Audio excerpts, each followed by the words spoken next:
player, but how did it feel when Aaron James walked on the field Saturday as the head ball coach at Tuskegee University? Oh, it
Sorry about that. Okay, we're talking with Coach Aaron James, head football coach at Tuskegee University. Coach James, a big win last week against the Central State Marauders here at home. Golden Tigers are back at home this week to take on the Lane College Dragons, a team that you have got a chance to spend a year with, and I know you know a lot of people, but that makes no difference when the Tigers and the Dragons meet on Saturday. Talk about the game last week briefly, and then go into what we can expect to see against Lane College here Saturday. Last week, offense, we didn't come out the gate swinging like we supposed to, and then on the defensive side of the ball, you know, the first series, the offense went down 5 plays and, you know, got in the end zone, but everything tightened up in offense. We came back and put up some points.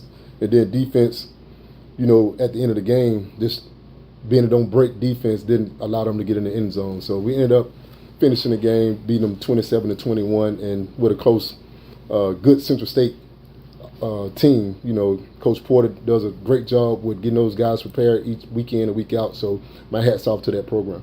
You know, I told Coach Ruffin when we talked, I sent him a text and said that the defense reminded me on that goal line stance of the days when you were a player, when Rick Comagee was head coach and Coach Ruffin was working with the defense.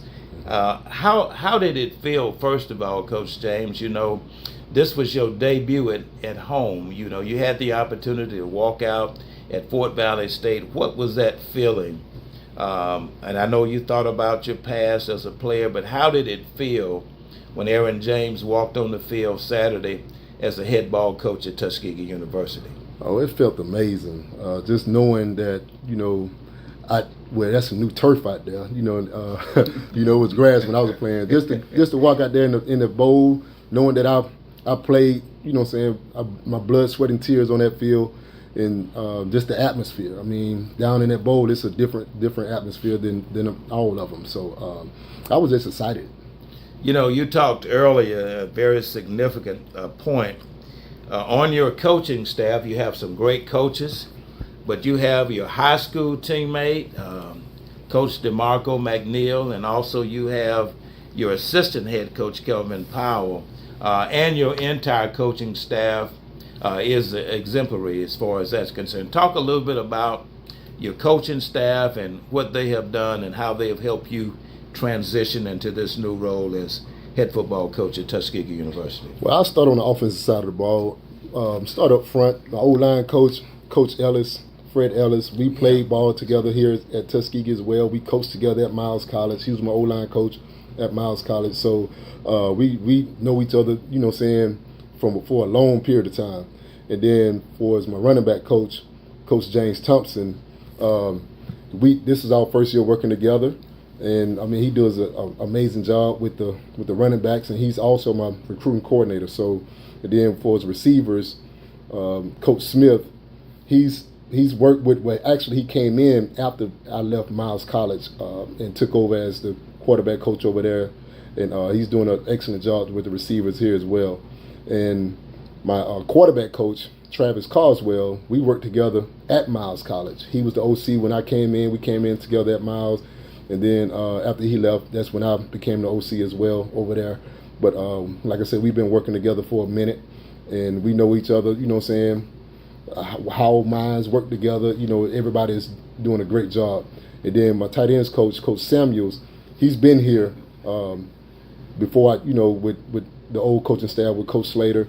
And he's a Mobile guy.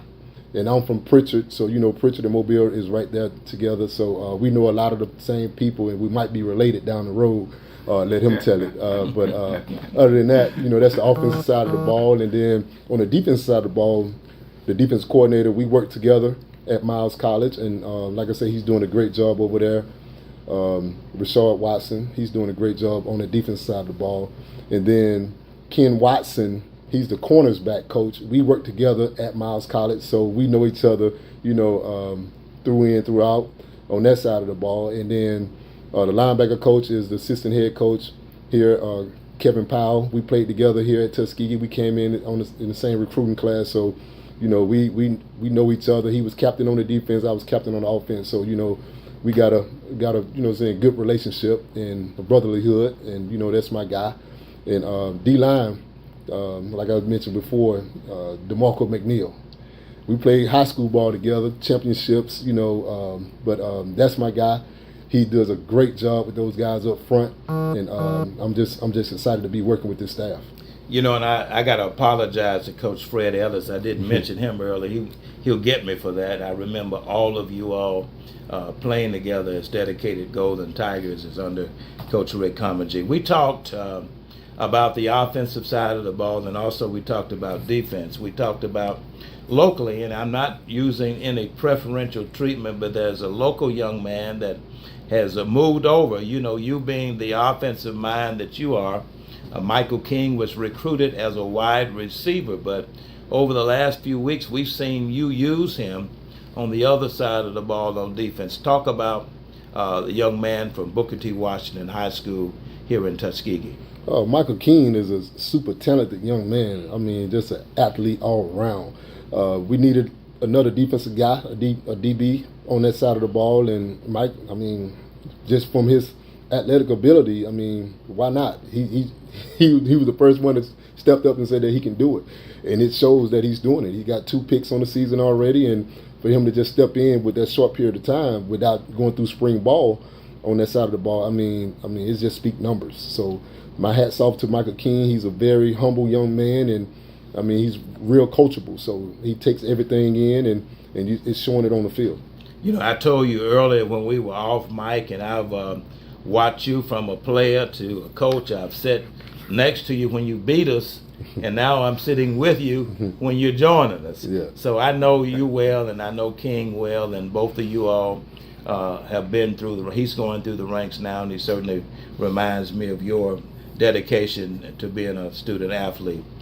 Talk about some of your other key players. You have some bright spots, and you have a lot of young players that have stepped up and made a big difference on both the offense and the defensive side of the ball game.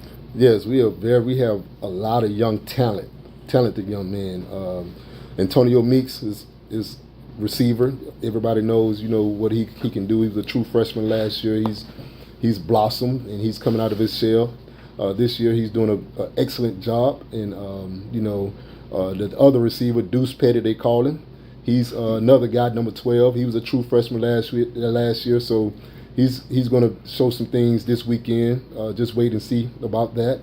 And up front, you know, we got a couple of old linemen up front that make holes, you know what I'm saying, and protect the quarterback, which is Bryson Williams. And we got Malik Davis, and then we got Chris Robinson. You'll see him this weekend.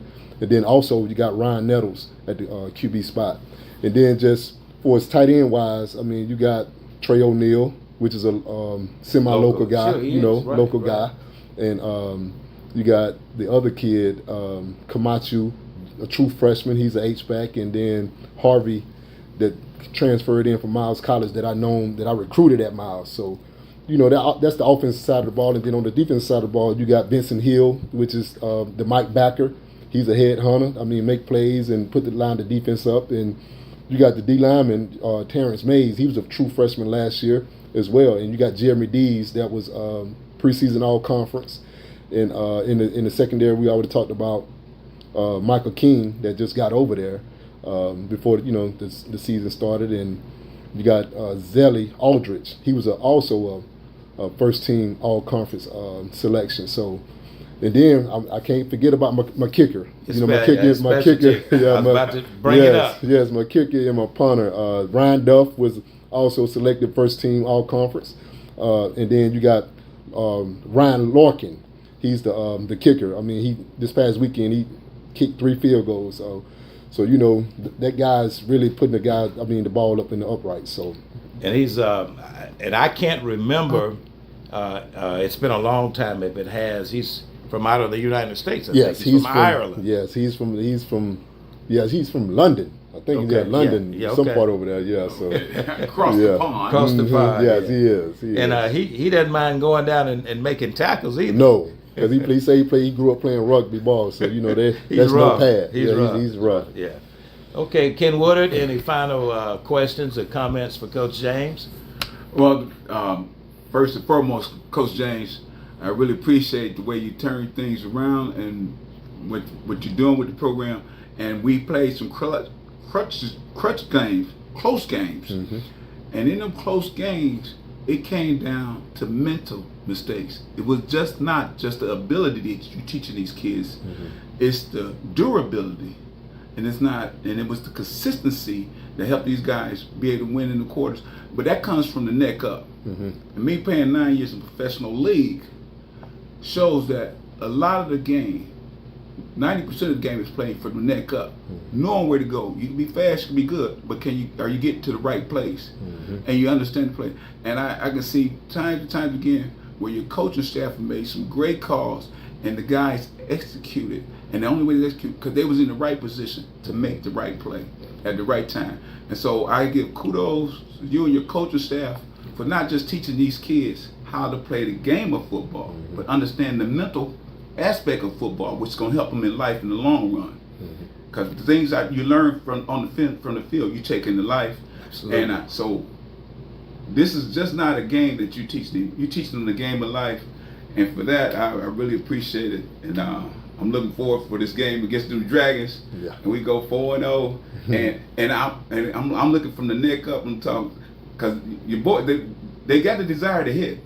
In that one game, I say where in Fort Valley, the guy caught the pass, but the rest of the team did not give up. He caught up. The guy got behind him. And he missed the tackle, but it gave his teammates time to get there. And he had to fight more for them last 10 yards that they didn't get in. But because nobody gave up. And that comes from the mental coaching that you have. That's the discipline you have. Sure. So Absolutely. I love that. And that's what we need to make our better men. And you make some great golden tigers that I'm looking to see in the long run. They probably go to the next level or have an opportunity to understand the next level or get to it. Yeah. Well, For that, I thank you. Well said. you're Coach welcome. James, your final comments as you get ready to prepare for game number 4, the best record we've had here since 2016. Your final comments, Coach Aaron James. I just want to say, everybody just come out and support the Golden Tigers and wear your crimson and gold and pack the house out. And let's get that shed rocking. Thank you very much, Coach Aaron James, head football We love coach them at Golden Tuskegee. Boys. You know, you don't snatch that phone. I got it. You-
Sorry about that. Okay, we're talking with Coach Aaron James, head football coach at Tuskegee University. Coach James, a big win last week against the Central State Marauders here at home. Golden Tigers are back at home this week to take on the Lane College Dragons, a team that you have got a chance to spend a year with, and I know you know a lot of people, but that makes no difference when the Tigers and the Dragons meet on Saturday. Talk about the game last week briefly, and then go into what we can expect to see against Lane College here Saturday. Last week, offense, we didn't come out the gate swinging like we supposed to, and then on the defensive side of the ball, you know, the first series, the offense went down 5 plays and, you know, got in the end zone, but everything tightened up in offense. We came back and put up some points. And then defense, you know, at the end of the game, just being a don't break defense didn't allow them to get in the end zone. So we ended up finishing the game, beating them 27-21, and with a close, good Central State team. You know, Coach Porter does a great job with getting those guys prepared each week in and week out. So my hat's off to that program. You know, I told Coach Ruffin when we talked, I sent him a text and said that the defense reminded me on that goal line stance of the days when you were a player, when Rick Comagee was head coach and Coach Ruffin was working with the defense. How did it feel, first of all, Coach James? You know, this was your debut at home. You know, you had the opportunity to walk out at Fort Valley State. What was that feeling? And I know you thought about your past as a player, but how did it feel when Aaron James walked on the field Saturday as a head ball coach at Tuskegee University? Oh, it felt amazing. Just knowing that, you know, that's a new turf out there. You know, you know, it was grass when I was playing. Just to walk out there in the bowl, knowing that I played, you know what I'm saying, my blood, sweat, and tears on that field, and just the atmosphere. I mean, down in that bowl, it's a different atmosphere than all of them. So I was just excited. You know, you talked earlier, a very significant point. On your coaching staff, you have some great coaches, but you have your high school teammate, Coach DeMarco McNeil, and also you have your assistant head coach, Kelvin Powell, and your entire coaching staff is exemplary as far as that's concerned. Talk a little bit about your coaching staff and what they have done and how they have helped you transition into this new role as head football coach at Tuskegee University. Well, I'll start on the offensive side of the ball. Start up front. My O-line coach, Coach Ellis, Fred Ellis, we played ball together here at Tuskegee as well. We coached together at Miles College. He was my O-line coach at Miles College. So we know each other, you know what I'm saying, for a long period of time. And then as my running back coach, Coach James Thompson, this is our first year working together. And I mean, he does an amazing job with the running backs, and he's also my recruiting coordinator. So, and then for his receivers, Coach Smith, he's worked with. Well, actually, he came in after I left Miles College and took over as the quarterback coach over there, and he's doing an excellent job.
Albert Memorial Stadium on the campus of Tuskegee University. It's high school visitation day, and the Golden Tigers of Tuskegee University will be taking on the Lane College Dragons. Good afternoon, everybody. I'm Frank Lee, along with Ken Woodard and Kendrick Hooks, and it's going to be an exciting afternoon for football here in Tuskegee, Alabama.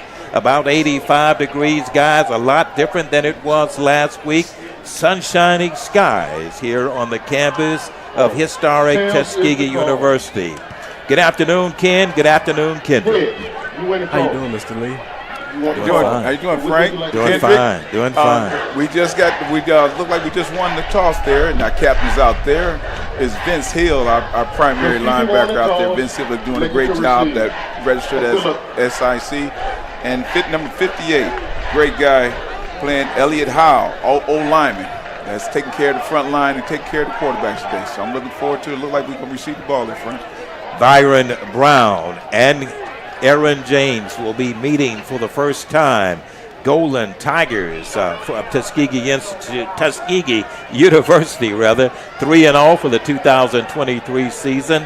The Lane Dragons are 0-3. Lane is hungry for a win. Golden Tigers are trying to maintain their prominence in the SIAC.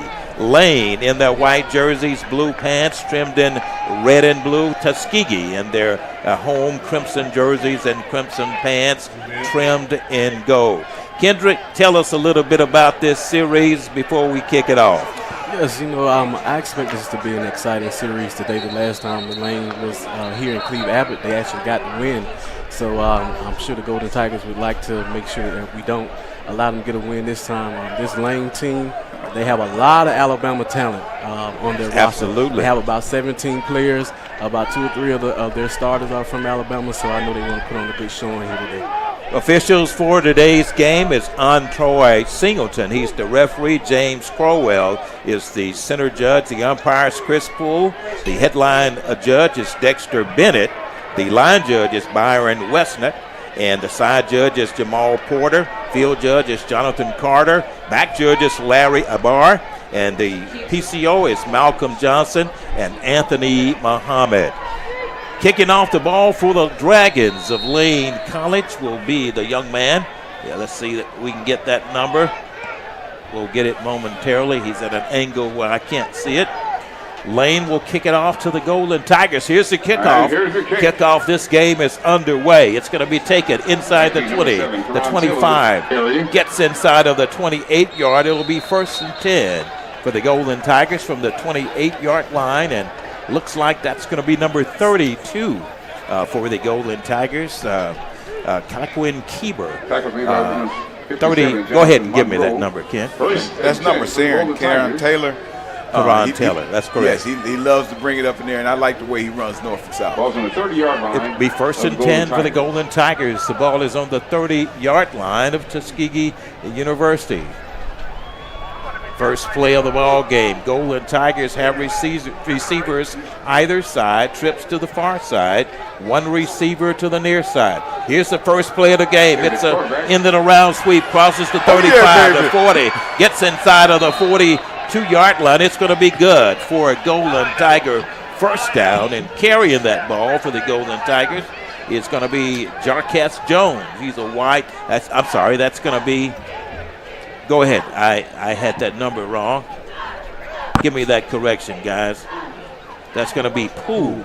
Grantis Poole. Correction. Yes, Grantis Poole on that carry, 1st and 10. Frank, I'm guilty for watching that block by Dion Harvey. That was a pancake block. You know, the pancake blocks get you big money out there. I like the way he turned that corner. He was able to turn that corner and get that move because of that great block. Malik Davis gets the start for the Tigers. Davis fires it out, has a man open. It's caught, and it's going to hit with the ground. It's going to be incomplete. Noah Hart was the intended receiver around the 40-yard hash mark for the Golden Tigers. That's going to bring up 2nd down and 10. The ball is on the 41-yard line of the Golden Tigers. It's going to be an exciting game, guys. Sunny skies. The crowd is coming in. It's high school visitation day. We're going to be entertained by multiple bands here at Cleveland L. Abbott Memorial Stadium. 14 minutes in the first. Golden Tigers and the Dragons of Lane. You got to watch that knee. You got to squat down. You can't get that knee down there, and that you got lost some yardage on that play. Twin receivers to the near side. One receiver split to the far side. Malik Davis calling the signals. Davis gives it off to handoff goes, and the Tigers are going to be dropped back for a loss of yards on that play. A breakdown on that carry. Carrying the ball for the Golden Tigers is going to be Zena Malbo. And that's going to bring the ball back, Ken and Kendrick, to the 35-yard line. It's going to be 3rd down and long for the Tigers. Well, Lane put 8 in the box on that Frankie. You know, they hit every gap. You know, they was coming for it, and they brought the kitchen with them. 6 yards loss on that play. 3rd and 16. Ball on the 35. Malik has trips to the far side, 2 receivers to the near side, man in motion. Malik turns it up, has time, carries the football, calls his own number, loses his helmet around the 40-yard line. He'll have to leave the ball game for the Golden Tigers, and that looks like the punting team will come in for the Golden Tigers. Ken. That was a good defensive stance by Lane. One of the things that Lane has allowed teams to do to them all season is run the ball. So, they were stacking the box to make sure that they established that Tuskegee will run today. Ryan Duff will be back to punt it off for the Golden Tigers. Jarquez Jones will be deep for the Dragons of Lane. Jones will be standing on his 20-yard line. Duff will be punting from the 25-yard line of the Golden Tigers. Here's the punt. It's going to be taken inside of the 10. He crosses the 15, gets in traffic, and he's going to be brought down shy of the 16-yard line. Great defensive effort by the Golden Tigers special teams as Lane returned the ball. We'll see where the spot will be. It looks like it's going to be inside of the 16-yard line. It'll be 1st and 10 for Lane from the 16. And I think that quarterback, Ken and Kendrick, for Lane, the start will be a young man from Montgomery, Alabama, has Tuskegee ties. He's from the Huntley family. We saw an exciting performance of him last year in Memphis.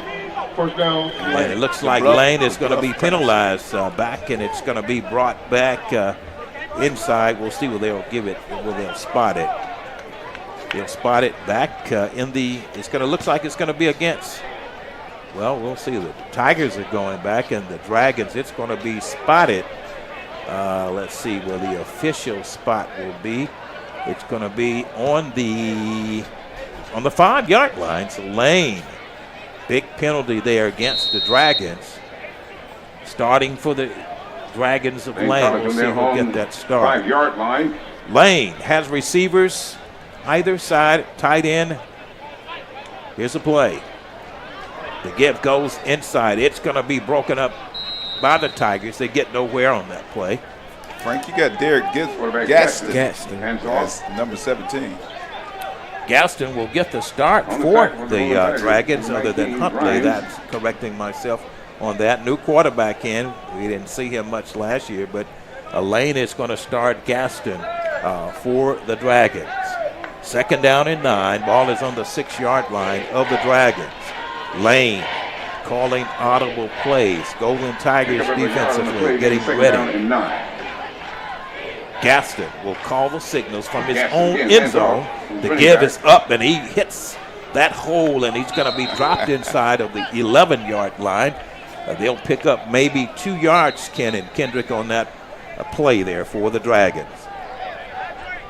Yeah, that'll be Colin Dew. And Gaston was actually named the starter at Media Day, and then they went with the transfer Polo Solomon the last 3 games, and so now they're going back. Thank you, sir, for that. And I don't know what happened to Huntley, but they're going to have a new list of quarterbacks here on the roster. 11:37, first quarter action ball game is scoreless from Cleveland L. Abbott Memorial Stadium. Gaston stands on the 5-yard line. He'll take the snap. Here's the play. Gaston sets up. It's a pass. He turns it up, wants to throw. He's going to be rushed heavily by the Tigers.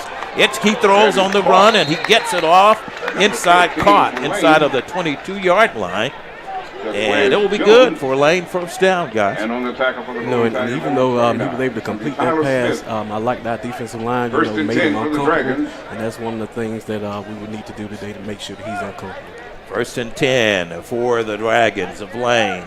Lane has receivers, trips to the near side, one to the far side. Gaston drops up. Then RPO, here is the play, and he finds himself, gets inside open, and he has real estate in front of him. He's going to be chased down by the Tigers, and there's a flag on the field, but he gets the ball inside of the 12-yard line of the Golden Tigers, but it'll be back, guys. There's a flag on that play, and we'll see the outcome of that, but Lane found a crease. You can see that holding right there. It's going to be against the Dragons. That is correct. And sometimes you got to let them go. And I seen that a couple of times last week. We noticed that when playing Central State, that some of our guys could have had a chance where they could have held or could have had a clip block, and they chose the latter to keep the play going and get the yardage. Sometimes it's not worth it.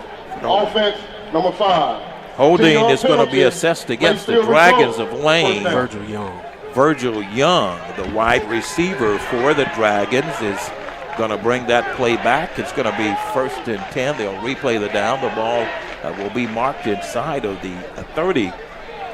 We'll see exactly where they'll mark it. It looks like it's going to be marked. We'll see where the spot is on the 36-yard line. 37, first and 10 from the 37. Gaston trips receivers to the near side. One receiver to the far side. Here's Gaston. Gaston gives it to the first man through. He's going to be wrestled down by the Tigers. Picks up maybe 1 or 2 on that play, guys. Did a good job by the linebacker for getting there, that gap integrity, and that 4-2 kind of look, making sure that you maintain those gaps. 10-13 in the first. The ball game is scoreless. Lane on a long run. It was called back. Gaston has it, second down and 7. The ball is on the 38-yard line of the Dragons. Twin receivers to the near side. Play action. Throws it. Has a man open. It's caught inside of the 45-yard line. Number 8 for the Dragons. That's going to be Quinney. 5'10", 183-pounder. He's from Theodore High School in Mobile, Alabama. More of that Alabama talent. As you said, Kendrick, Lane is endowed with a lot of Alabama talent. Twin receivers to the left. Play action. Lane throws it. It's going to be intercepted by the Golden Tigers. First pick of the game. And the Golden Tigers, just like that, will turn it over. Coming up with the ball, it's going to be Vincent Hill, one of the linebackers. He comes up and gets that Lane interception. It'll be first and 10, guys, for the Golden Tigers. First turnover in the game for the Dragons. On this campaign, Frank to be and Kendrick to be first team SIC linebacker. SIC linebacker. He did a great job getting mentioned last year, and now he's taking off right where he left off. And that was a good job. That was the second time they ran the same quick slant, and they did the same play. But he read it, and you can't get bit by the same dog twice. Vincent Hill will start for the Tigers. He'll have it. Malik Davis will start as quarterback for the Tigers. Here's Davis. He gives it up, and it's going to be a bursting run by the Golden Tigers. Zeno Malbo will get it. He's that freshman from Westlake High School. Saw a lot of action last week. He moves it to the 30. It's going to be inside of the 36-yard line. Second down for the Golden Tigers. Malik Davis has twin receivers to the near side. One split to the far side. Malbo is the back. Here's up the gut. There's the play. Goes inside. Picks up a difficult yard. He'll be brought down inside of the 36-yard line. Malik Davis is the starting quarterback for the Tigers. Bryson Williams is still out nursing an injury. You know, guys, the great thing about Coach Aaron James, he's endowed with a lot of quarterback talent. Ryan Nettles and Malik Davis, we saw them both last week, and Davis got the start for the Golden Tigers today. Entering the ball game, it's going to be Harvey, the tight end. Timeout is called. Let's take a break. We'll keep it there. We'll keep it there. Well, everybody, the score is 0-0, 8:45 in the first. Golden Tigers call timeout, and it's going to be an exciting afternoon. A lot of high school students, Ken and Kendrick, visiting the Tuskegee University campus today. It's it's an open house, and a lot of recruits are on the sideline, a lot of potential Golden Tigers, and Coach Aaron James is inviting these potential recruits to get a chance to experience the Tuskegee experience today, guys. Absolutely. One of the things I expect to see, from our offense and defense, defense has a lot of familiarity with the Golden Tigers, with their defense coordinator being our former defensive line coach, and Coach Tommy That's a Lewis. good point. Good point. 2nd down and 7. Ball is on the 36-yard line of the Dragons. Malik Davis will call the signals for the Tigers. Zena Marwell will be in the backfield. Twin receivers either side. Malik calling the signals for the Tigers. Here's the count. Here's the play. Davis sets up, wants to throw, throws long. It's going to be out of bounds. Intended receiver was Corey Petty. And we'll see a lot of Corey Petty today. Got an injured Golden Tiger. On the other end, that young man that plays so well, Antonio Meeks, is going to be on the injured list this week. And that's going to be a big penalty against the Dragons of Lane. Personal foul, 15 yards. That's the starting inside middle linebacker. It's going to be 51. stepped off against the Dragons of Lane. It's going to be 1st down. It'll be marked on the 36-yard line, 8:38 in the first. Malik Davis has receivers either side. Back is going to be Zelbo. Here's a play. Davis hands it off, spins around on the left side, and he gets a difficult yard on that play. And Lane looks as if they had a man to jump after he was down, but I guess the timing was right. The officials didn't call that. It's going to bring up 2nd down for the Dragons, and the ball will be still marked inside of the 26-yard line. And discipline plays a big factor on you winning and losing games, Frank. They're 0-3, but they got some good plays out there. They're doing some good hustle, but the mental mistakes will tear you down every time. 20 receivers either side, 2nd down and 1 to go for the Tigers. Davis, the signal caller for the Golden Tigers. Davis sets up, wants to throw, passes, has a man open. It's caught. It's going to be inside of the 11-yard line. Move the chains, guys. 1st down for the Golden Tigers. You got to love it. On that receiving end for the Golden Tigers. A long time. We haven't seen him for a while there. Montreville, number 80. Here we go. Here's a play. Here's Malik. Gives it up to Gut. Bursting run. He'll Touchdown, go baby. Touchdown. Tuskegee. Golden Tigers strike for the first time. There's a flag on the field, and a number 23, Zena Malba, walks in for the Golden Tigers. Montreville, number 80. Here we go. Here's a play. Here's Malik. Gives it up to Gut. Bursting run. He'll Touchdown, go baby. Touchdown. Their outcome. Did they signal? They did not signal touchdown. And we'll wait and see. They're going to talk things over. Great catch by number 80, Frank, on that last play. Well, number 80. We do have a touchdown on the scoreboard. I like that catch. Montreal. Jonathan Montreal. That's going to be assessed against the defense. Here's a PAT. And this young man has been perfect basically all year long, Lorcan Ryan. Ryans will kick it off he'll do the PAT for the Golden Tigers, rather. And he's been pretty good. Here's Lorcan Ryan. He splits the uprights, but there's somebody moved on the line, and it looks like it may be against the Golden Tigers. False start against the Golden Tigers. Said LeBron Merriweather kind of got a little over anxious and moved, and Ryans will have to try the PAT again. 7:35 in the first. Golden Tigers out front by 6. Ryan Duff will hold for the Golden Tigers, and Ryans will attempt the PAT. Here's a PAT. It's up. He splits them. It's good. 7-0 is your score. Tuskegee 7, Lane 0. Let's pause on the Golden Tigers Sports Network.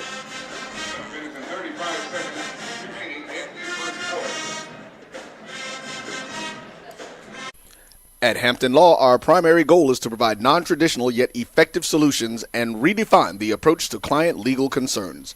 As your trusted legal advisor, we believe in sophisticated, personalized services that eliminate the confusion and complexity sometimes associated with legal matters. Our high standard for client care and concern, coupled with our extensive legal knowledge and skills, make Hampton Law a resource focused on the protection of the client's interest and overall goals. We value our clients and truly enjoy working with them. Visit thamptonlaw.com to conveniently schedule an appointment online. Tamika Hampton Esquire, 1631 Rock Springs Road, Suite 336, Apopka, Florida. 407-494-1471. thamptonlaw.com. Nope. Nope. Come on, him. We're back live. Here's the kick. Ryans kicks it deep out of the end zone. It'll be 1st and 10 from the 25-yard line of the Dragons. And guys, Ryans has done an outstanding job. And, I mentioned last week he's kind of a history player for the Golden Tigers.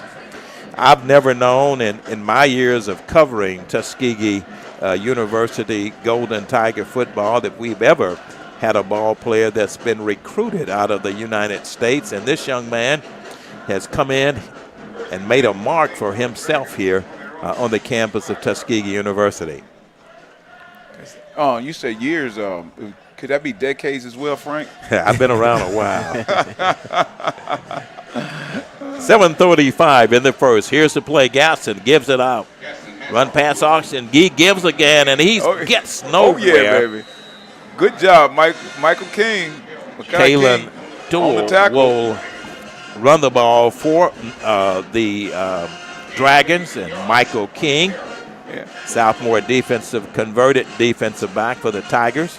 And that's a heads-up play. You get the stiff arm to the face. You get that stiff arm to the face. It become a pride thing, and he was able to handle that stiff arm and still take that guy down in a timely manner and without gaining any yardage. 2nd down and 10. Gaston calling the signals. Has trips to the far side. One receiver to the near side. Claps his hand. Gaston sets up, wants to throw.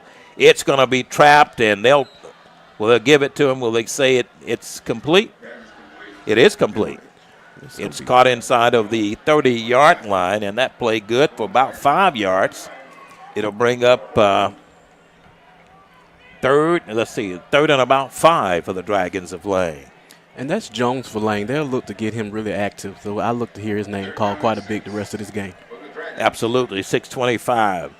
Twin receivers, trips to the near side. One receiver to the far side. Gaston, the signal caller for Lane. Gaston sets up, wants to throw, gets in trouble, gets in traffic, fumbles the ball, and let's see who'll come up with it. Looks like the Tigers fell on the ball. Someone lost their helmet, and I'm not certain. Well, Lane might have recovered. We'll see that. No, the Golden Tigers will take possession. Another costly turnover as the offensive unit for the Tigers will come on the field. Got a punt. Oh, okay, I'm sorry. No. The Tigers maintain possession. Thank you. Blocked vision. Lane will punt it off, no fumble. I apologize for the unnecessary verbiage. Lane will punt it off to the Golden Tigers. Here's the punt. Fair catch is called. Good job. Fair catch is called by the Tigers. K'Ron Taylor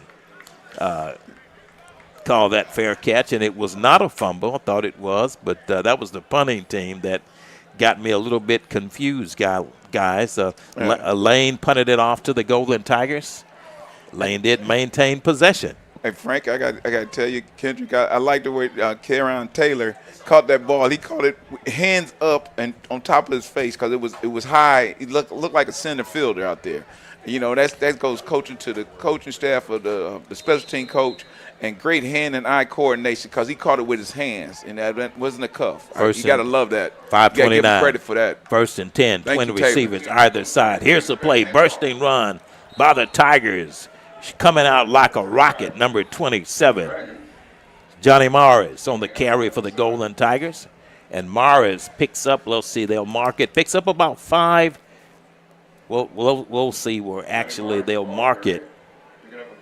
Picked up a couple of yards on that play. Morris carrying the ball for the Tigers. 2nd down and 8. Ball marked on the 40-yard line of the Golden Tigers. 4:59. Malik calling the signals, has a man in motion. Here's Davis. Davis drops out, fires it out. It's caught inside of the 46-yard line on the receiving end for the Golden Tigers. That's going to be number 81, Malik Thomas. Thomas, 6'3", 200-pounder out of Hoover High School, transferred from Alabama A&M. 2nd down and 8, ball on the 45-yard line. Malik Davis calling the signals. Has twin receivers, and we got a penalty on the play, guys. And Lane has Walter Tatum lined up on Thomas, so that's a matchup that I look forward to watching. And Walter Tatum, he's a hometown guy, Tuskegee High School. How about that? Tatum played right up the road in Tuskegee, Alabama, on that Lane, Alabama endowed squad. Here's the play, 3rd down. Ball on the 45-yard line. Davis has twin receivers to both sides. Here's Malik. He drops back, has time, sets up, has several people open. It's going to be in and out of the hands of number 85 for the Golden Tigers. That's going to be Rashad Sager, the intended receiver for Tuskegee University, and that's going to mean that the Tigers are going to have to bring in Ryan Duff to punt it off, guys. And with 4:06 in the first, 7-0 ball game, and the Dragons and the Tigers are doing battle on open house day on the campus of Tuskegee University. Ryan Duff will stand on his own 25-yard line and back on the receiving end for the Dragons. Here's the Duff punt. Duff gets a good one off, a spiraling punt taken inside the 20. Cuts inside. He's going to be brought down on the 27-yard line and give special teams a credit. And that's going to be number 84 for the Dragons of Lane. That's going to be Terrence Holland. He's a 5'10" freshman out of Jacksonville, Florida on the carry. Went to Andrew Jackson High School for the Dragons of Lane. Dragons will have it 1st and 10 from their own 24-yard line.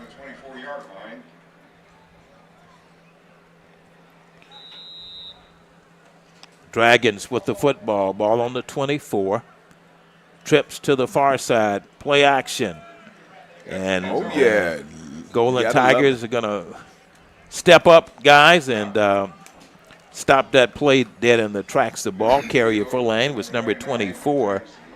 Jamark Banks. Really like the way our defensive line, they're winning their battles up front, with that inexperienced line that Lane has, and they had about 3 freshmen starting on that offensive line. So really want to see our defensive line take control of this game. Coach DeMarco McNeil talked to him earlier this week, and he said he was working with his defensive line. They are not where he wanted them to be, but they are making progress. Here's a play. Steps up, wants to throw. It's going to be nobody home. The pass from Gadsden was incomplete. His target was a little off there on that particular play. If he threw it right on the money, Vince Hill was right there to get that pick, and he had to avoid that ball, trying to get rid of it because the pressure was coming on him so quick from the D line. And great move by the linebackers, Vince Hill and Meek. They doing a great job. 3rd down and 9 for Gaston and company. Malik Moore. Ball is on the 25-yard line of the Dragons. Here's the play. Gaston sets up, wants to throw, has a man in and out of the hands. Intended receiver was Banks again coming out of the backfield. Banks was the intended receiver. And it's going to be incomplete, and Lane will have to send the punting team. Break that down, Frank. That's a good old play that Marcus at the Raiders used to run where they had the slot and they send it back out the backfield to the flats. And Vince Hill had to get on his horse and get out there and maybe just got a little bit of his fingers on there. So, but that was definitely a play to get a pick pattern. Lane in pump formation. Kayron Taylor will stand inside of the 37-yard line. High snap. He gets it off. Tries to pooch it in, and it's going to take a lane bounce. It's going to roll down to the 35-yard line. Golden Tigers. Lane lets it roll to the 35. It'll be 1st and 10 from the Tuskegee 35-yard line, guys. Good stance there by the Golden Tiger defense. Get a 3 and out from Lane, like I said earlier, just controlling that up front in the trenches and taking advantage of Lane's inexperience up front. Malik Davis will operate from the 35-yard line, 1st and 10. 2 minutes and 52 seconds in the first. 7-0 is your score. Golden Tigers struck first in the contest. And here's Davis. Malik Davis has twin receivers to the far side, one receiver to the near side. Davis on a long count. Here's Malik, takes a snap, fires it out. Fades, throws long, has a man open. It's going to be incomplete. Intended receiver for the Golden Tigers. That's going to be number 12, Corey Petty. Petty is a sophomore who will see a lot today in for his cohort, Meeks, who's out nursing an injury, guys. And once again, they got Petty lined up against Tatum right now. That's another interesting matchup that we see all day. It is. 2nd down and 10. Ball on the 35-yard line. Here's Davis. Davis, play action, fires it out, has a man. It's going to be caught immediately. He didn't have possession, but the Lane Dragons were just assuring themselves, if he did, trying to cover that football. It's going to bring up 3rd down and 10 as Malik Davis is trying to make something happen. Possession down now for the Tigers. 2 minutes and 37 seconds in the first ball game. It's 7-0 with Tuskegee up by 7. Davis trips his receivers to the near side, one to the far side, and here's Davis. Davis has a man in motion, sets up, drops back, wants to throw, has a man open. It's going to be caught. Oh, love it. And he's going to bobble the ball, but it's going to be good for a Golden Tiger. 1st down on that receiving end. Malik Thomas. It's going to be Malik Thomas, as Kendrick said, and great play, guys, by the Tigers. Great hand and eye coordination. Let's look at that like replay. A tip drill. Yeah. Great tip drill to himself. Back to live action. It's caught again inside of the 48. It'll be good for a Golden Tiger reception.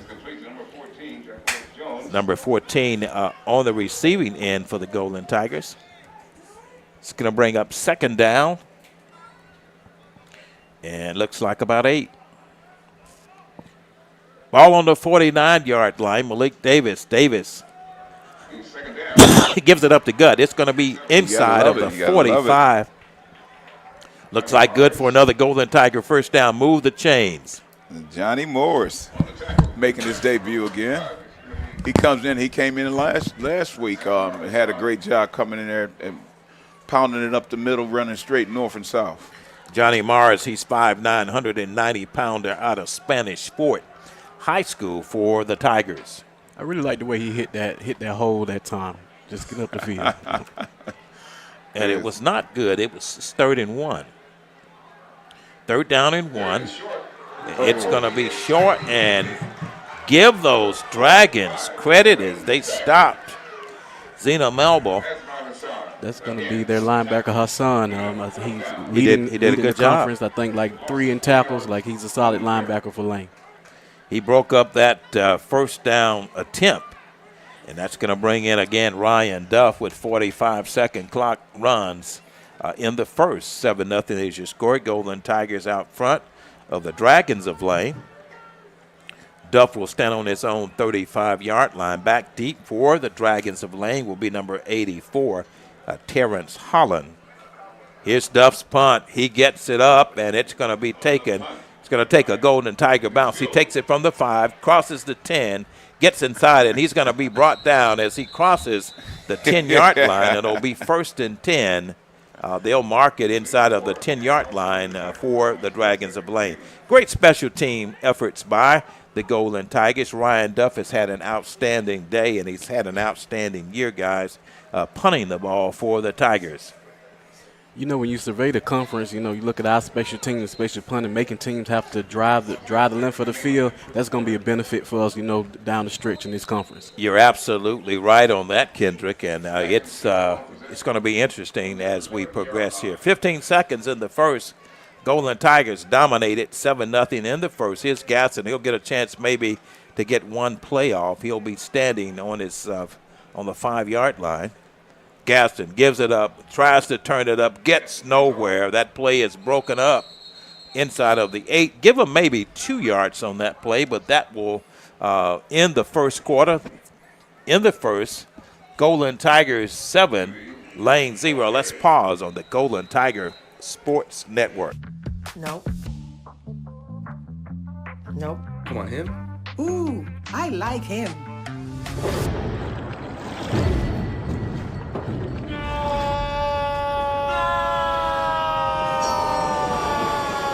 Quick, the quicker picker-upper. Bounty picks up messes quicker, and each sheet is 2 times more absorbent, so you can use less. He's an 8. He's a 9. Bounty, the quicker picker-upper. From novice to aficionado, find yourself here. High quality cigars plus personal customer service.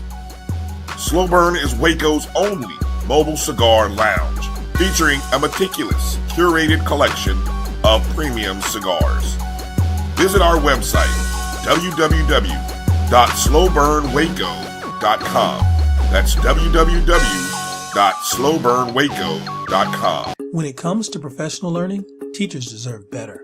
From the leader in online learning, Stride brings you the Stride Professional Development Center, an on-demand library of mobile-friendly courses. Go back to live action from Cleveland L. Abbott Memorial Stadium. It's High School Visitation Day on the campus of Tuskegee University, where the Lane Dragons trail the Golden Tigers 7-0. Lane will have the football as the second period starts. 2nd down and 10.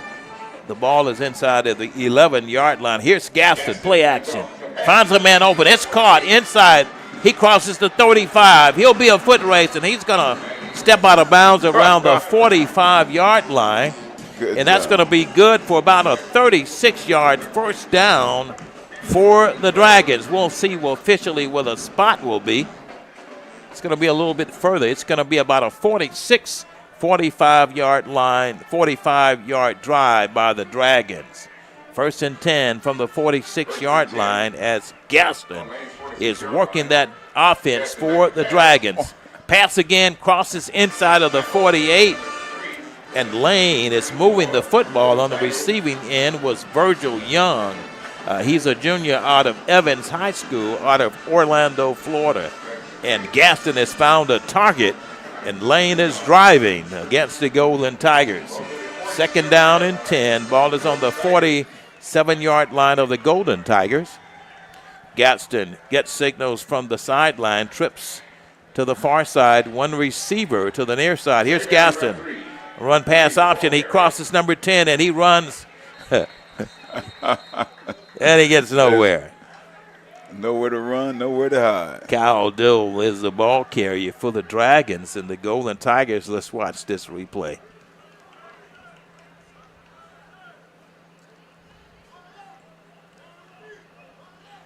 Golden Tigers stopped him dead in his tracks. It's going to be 3rd down and 2. Ball is on the 47-yard line. The sole signal caller for Lane has trips to the near side. One receiver to the far side, and he has a man motion. Sets up Gaston. Receives pressure, throws on the run, has a man wide open. He's going to get inside, and he steps out of bounds around the... That's definitely one of them when you caught the secondary looking in the backfield. That was a good call by Lane College on that play. reading the secondary, see who's on.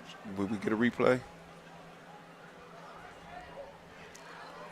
Are they trying to get the quick snap? Here we go. Back to live action. It's going to be intercepted by Michael King. You gotta love it. King gets his third interception for the Golden Tigers. Theft by deception. Coach James said that the other day. He said that the bend don't break defense. It's just because they make one play good today, that one play doesn't mean that they can't make it the next play. You know, I was talking about Michael King earlier being a playmaker on offense, but he's changed that around. He's been a playmaker on defense. The sophomore converted defensive back from Booker T. Washington High School makes the hometown crowd proud. 1st and 10 for the Tigers. They'll have it on the 7-yard line on that Michael King interception. Here's Malik. Gives it up to Gut to his first man true. He finds block, gets inside of the 20, that crosses the 21, and he's brought down on on his feet. Brought down on the on the 34-yard line. That play good for 33 yards, and the Golden Tigers move the chains. 1st down and more for Tuskegee University. 26-yard gain on that play brings the Golden Tigers out. It'll be 1st and 10. Mark it on the 33-yard line. Twin receivers to the near side. Here's Malik Davis, claps his hands, and Malik calls audible, gets instructions, 6 seconds, 5, gets a signal. 4, Got to get it off before that clock runs out. Here's Malik, gives it, play action, has a man open, it's caught. Inside, give the Golden Tigers another 1st down. Move the chains. It's going to be caught by number 12 for the Golden Tigers, Corey Petty. Primetime Petty. Petty picks up a 1st down from it'll be marked on the 46-yard line. 1st and 10. Here's Malik Davis. Davis on a long count. Gives it up to Gut again. Number 23 bursting through. Gets it inside of the 39-yard line. And carrying that ball for the Golden Tigers was Zena Malbo. He gets it inside, and it'll move it to the lane 40-yard line with 11:45. Coach Aaron James' offense is moving gingerly down the field. I love Zena coming there. Instead of going around to the left, to the right of the free safety, he just took him to the head. 1st and 10 from the 40. Malik Davis calling the signals for the Golden Tigers. Has a man in motion. Davis gives it to Morris. Morris plows his way down to the 33-yard line, and he'll pick up about 7 for the Golden Tigers. I like this guy, Morris. He moves the ball well for the Tigers. Absolutely. Now, our offensive line, we're winning our battles up front, getting 4 or 5 yards here. Every down, I love it. Golden Tigers will walk over calling timeout. And let's take a break on the Golden Tigers Sports Network. From the leader in online learning, Stride brings you the Stride Professional Development Center, an on-demand library of mobile-friendly courses that gives teachers choice and flexibility, allowing them to learn anytime and anywhere. Our dynamic courses provide bite-sized learning and help educators advance their knowledge while also gaining professional development hours. It's time you take charge of your learning. Visit us today to get started. If you think all pads are exactly the same, think again. This is Always Ultra Thins reinvented with the Always Triple Protection System. This pad wicks gushes 90% faster, absorbs even more so you can feel dry, and locks odors in. Rethink your pad for up to 100% leak-free and odor-free comfort with the totally reinvented Always Ultra Thins. We're back to live action on the campus of Tuskegee University where the Golden Tigers have the football. 2nd down and 5 from the lane 36. Here's Malik Davis. Davis sets up, wants to throw, has time, lobs it inside. He's looking for his receiver. That's going to be number 89, the intended receiver, Johnny Gilbert, the tight end. And we talked with Coach Samuels earlier this week, and we talked about Ken throwing to the tight end, and there we go. A play was designed there to go to the tight end, and looks like we're going to have a 10-yard play, 10-yard penalty assessed against the Dragons. And that's going to move the ball down further for the Tigers, and they'll pick up a first down. 10:56 in the second. They lead the Dragons 7-0 here in Cleveland L. Abbott Memorial Stadium.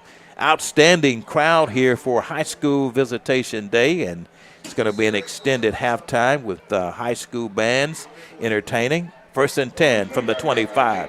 Here goes Morris. He gets inside of the 21-yard line, picks up about 4 yards on that play. The young man Morris is carrying the ball quite gingerly for the Tigers. Run, Johnny, run. 10:40 in the first. 7-0 is your score. Golden Tigers pick up another first down. Ball is on the 25-yard line of the Dragons. Malik Davis got the start. Bryson Williams is still on the injured list for the Tigers, along with Antonio Meeks. 1st and 10 from the 21-yard line of the Dragons. 10-17 in the second. Here's Malik Davis. Right. Gives it to Morris. No, play action. Double tight into the right. It fooled me. He sold that one so well he fooled me. And inside of the 4-yard line, again, that's the tight end, Johnny Gilbert, guys. Okay, and DeAndre Harvey was behind him. And I seen double tight end over there, and they have done that before where they showed where they ran the option, and they went away from the option and dipped it off. It was a read play. So, and that's going to be a penalty. It's going to be assessed against the Golden Tigers. 15 yards going to be stepped off against the Golden Tigers. And we mentioned Johnny Gilbert in the ball game today. Trey O'Neal, who's out, he's also on the injured list for the Tigers. Tweaked his, I think, ankle last week and last week's practice. But a lot of depth here for the Tigers. 20 receivers either side. 2nd down and 10. Ball on the 21-yard line of the Dragons. Play action. It's going to be caught inside of the 32-yard line. And on the receiving end for the Golden Tigers is going to be Keenan Webb, guys. Oh, there you go. Come on, Keenan. You know, he's always make a great debut. 9 minutes and 34 seconds in the second. 7-0 ball game for the Tigers. The Tigers with the football. Ball is on the 31-yard line. Here's Malik. 20 receivers either side. Davis, the sole signal caller for the Golden Tigers. It's moving this Golden Tiger offense. Malik sets up, wants to throw, has a man open, and he's going to be out of bounds. Intended receiver for the Golden Tigers. It's going to be number 12, and that's going to be Corey Petty. And that's going to bring in Ryan Duff is going to come in. Well, we're going to see what Coach James is going to elect to do, and it looks like he may send his field goal team in. No, it looks like Ryan Duff is out there. We'll see if Ryans will come in. Looks like he's going to punt it off. Well, it's going to be a punting situation, looks like. Ryan Duff will be in punt formation. He'll punt it. That'd be a push punt. Looking for a push punt. Well, let's see. We're going to, looks like 5-yard penalty assessed to Golden Tigers, which is going to move it back a little further. I think which is a good, put him a good favorite so he can pooch it, and he's been known to be able to get it inside the 10 and get some good coverage down there, and the Golden Tigers defense will have them backed up again and have the whole field to go. Duff standing on his own. He'll stand on the 47-yard line, and he'll pooch it off with 9:09 in the second. Duff taps it, pooches it. It'll go inside, and it'll fall down. He gets it on the 1-yard line. Great job. Great special team efforts by the Golden Tigers. Johnny Morris did what he was supposed to do. Textbook situation there on special teams for the Golden Tigers. Lane will have their back against the wall. 1st and 10, they'll mark it on the 1-yard line. 8:59 in the second. Job. Tuskegee 7, Lane Dragons 0. It's high school visitation day, and it's quite a interesting crowd here on the campus of Tuskegee University, where high school seniors and recruits will get a chance to experience football action here in Tuskegee. Here's the play. Gadsden gives it off, and they'll get it back to the line of scrimmage. Golden Tiger, that red zone defense did what it needed to do, Ken and Kendrick. Definitely, just going back to controlling that line of scrimmage for our defensive line. They've been doing it all day so far. 2nd down and 10. Ball is on the 1-yard line of the Dragons. 8:37. Tuskegee 7, Lane 0. It's been an interesting ball game. Lane is very hungry for a victory today. They have been no pushover against the Tigers. Here's Gasson. Fires it from his end zone. Throws long. It's going to be overthrown. Throws it out of bounds. King on the defensive end for the Tigers. Using that 12th man, Frank. That 12th man at sideline. Squeeze him on out. Intended receiver was Jacquez Jones for the Dragons. 8:18 in the second. Tuskegee 7, Lane 0. SIAC action here from Cleveland L. Abbott Memorial Stadium. Frank Lee, Mike Side, along with Ken Woodard and Kendrick Hooks on the Tuskegee Golden Tiger Sports Network. Kendrick, you like that? He's squeezing and losing that sideline. You got to love it, man. It just brings joy to my heart. 3rd down from the 1. Here's Gaston. Fires it out, gets it to the 6. And he's going to be stopped inside of the 7. And that's going to bring up, flag. Multiple flags on the field. Was that a little extracurricular activity after that play? Can't afford to make those mental errors and create penalties. And let's see, it looks like indications. It may be against. Well, we'll see before we make any predetermined speculation here. I see my Golden Tigers seem like they keeping their composure. Short of the line again. After the play, a sportsmanlike conduct, number 14 offense is first. The penalty counts, half the distance to the goal, 4th down. It's going to be against unsportsmanlike conduct by the Dragons. And Lane will have to punt it off. They'll punt it from the 5-yard line, and that's one of those mental errors that can cost you in a ball game. Kayron Taylor stands around midfield, and number 13 for the Dragons, Noah Schultz, will punt it from his own end zone. 7:53. Starting to see some of that frustration come out of Lane. You're 0-3. You've taken, their last game, the last 2 games actually, just being beat the way they've been beaten, a lot of frustration on that team. You're absolutely right, Kendrick. He's going to be rushed heavily by the Tigers. Taylor will take it from the 40.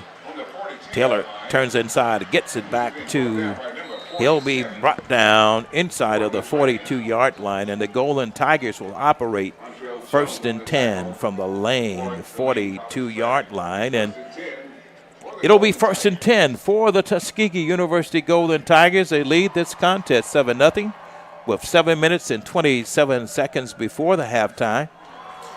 Malik Davis got the start today for Coach Aaron James and the Golden Tigers in Game 4 here, second home game in the 2023 season.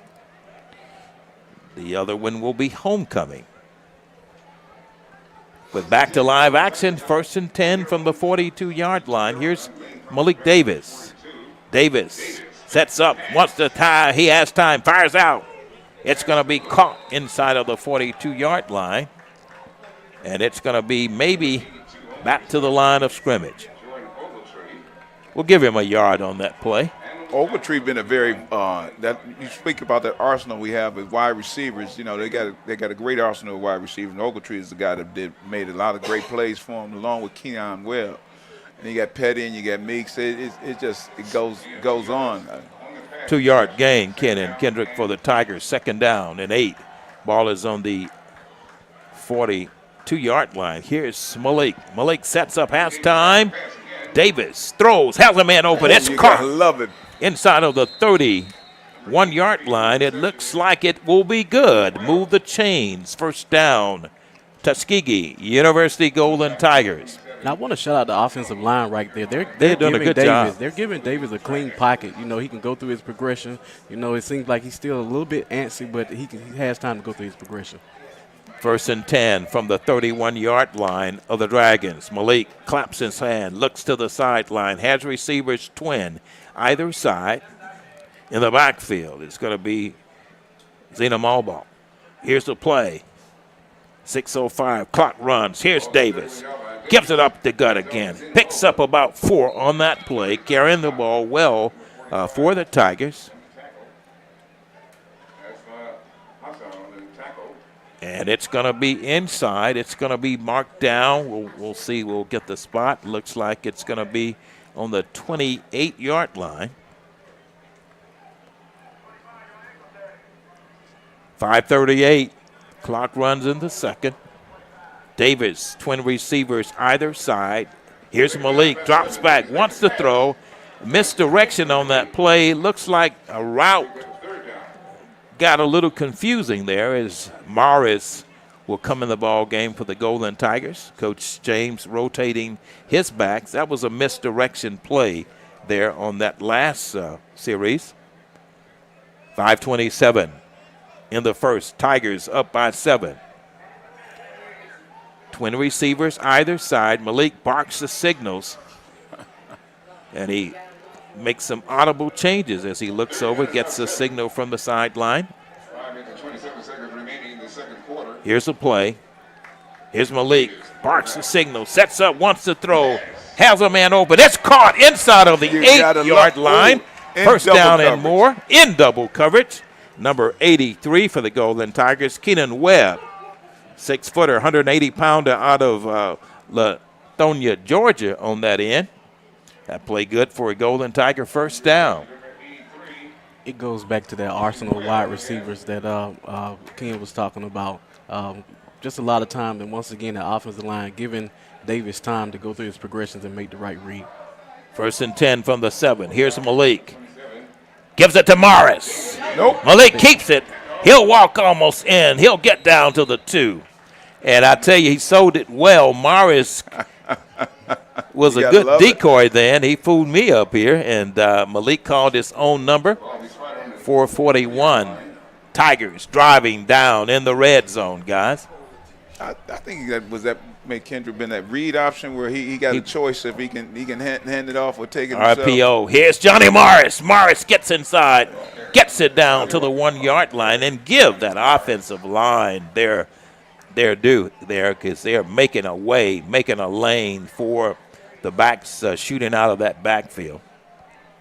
The Tigers move it down. They'll mark it inside of the 1-yard line. 3rd and goal for the Tigers. Ball is on the 3-yard line. 4:03 in the second. Here's Davis calling the signals. Gives it to Mark. Walk in. And Malik, play action, walks it in. Second down. Second touchdown. Touchdown Tuskegee. Golden Tigers strike for the second time in the contest. 13-0 is your score with 3 minutes and 54 seconds in the second. Lorcan Ryans will come in for the PAT. Ryan Duff will hold. Ryans has had an outstanding freshman career as a Golden Tiger. Here's a PAT. It's up. He splits them. It's good. 14-0 is your score with 3 minutes and 54 seconds in the second. Let's pause on the Golden Tiger Sports Network. This is always like never before. The Cuvée Group is a Florida-based marketing and training consulting firm. We help businesses communicate to their target audience and engage them in conversation. We also help to expand their audiences, which will ultimately result in growth for those organizations.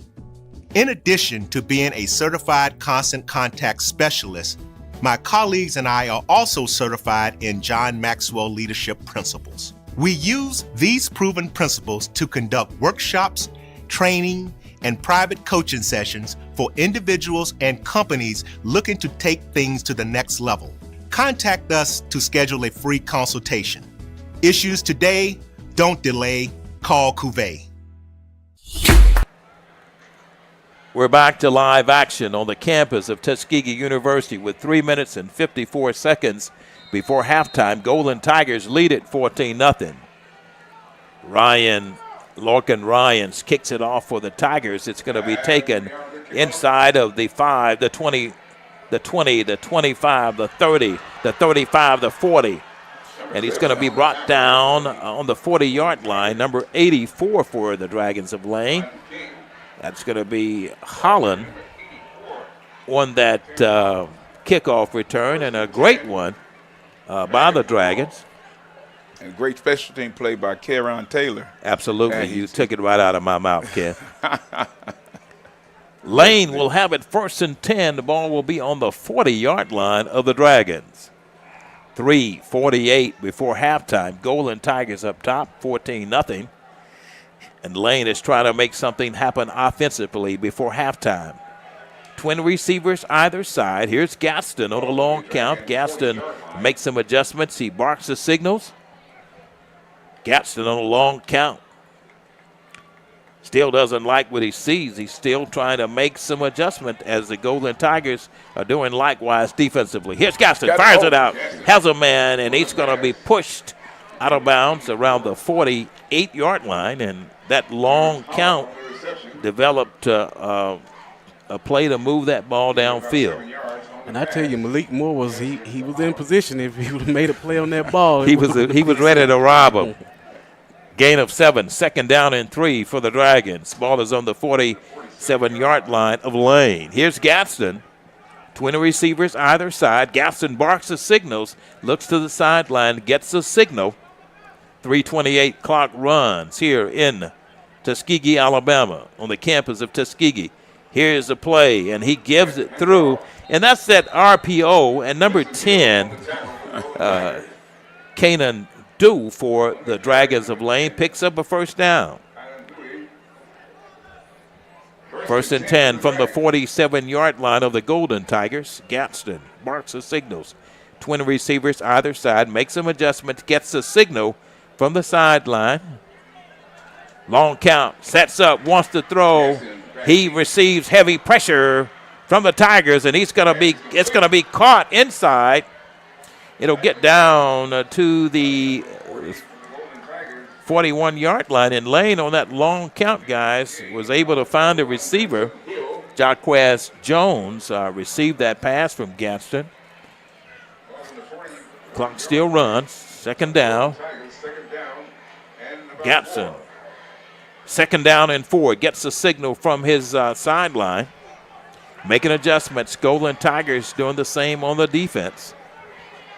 Here's a play, long count. Gaston sets up, wants to throw, has time, throws long, and it's going to be caught. Will he be in bounds? I was blocked. He was in bounds. Okay. In bounds, yes. Where is he, Kendrick? That's number 14. I got a little 14. visual block here. Where will they spot it? Looks like, will they have him on the 12? Looks like around the 12. It'll be 1st down for the Dragons. Ball is on the 14-yard line. Gaston moves his team down, gets it inside of the 14 with 1:56 before halftime. Gaston making it happen offensively for the Dragons. They call timeout. And while Lane calls timeout on the field, let's pause on the Golden Tigers Sports Network. On Southern University Sports, the Southwestern Athletic Conference, and HBCU Athletics, there's only one place to go. Tune in to the Carlos Brown Show, exclusively on the Black College Sports Network. T. Madden & Associates is a sophisticated and experienced law firm located in your neighborhood. We're turning injury to cash. T. Madden and Associates obtained almost $2 million for my injury. They turned my injury to cash. Now, we can't guarantee how much your injury is worth, but we've recovered millions for our clients. Call T. Madden and Associates at 833-PAID-123. That's 833-PAID-123. As technology continues. We're back to live action on the campus of Tuskegee University with 1:56 to go in the first half. Golden Tigers out front 14-0. Lane with the football trips to the left side, and the Dragons hand it off on a difficult run. Goes number 10, For Lane, that's going to be Dew. Kalen Dew will get in, and on the stop for the Golden Tigers was number 56. That's going to be Jarrell Colbert for Tuskegee University. Second down and 10. Ball is on the 11-yard line. Lane has trip receivers to the far side. Gives it up to number 10.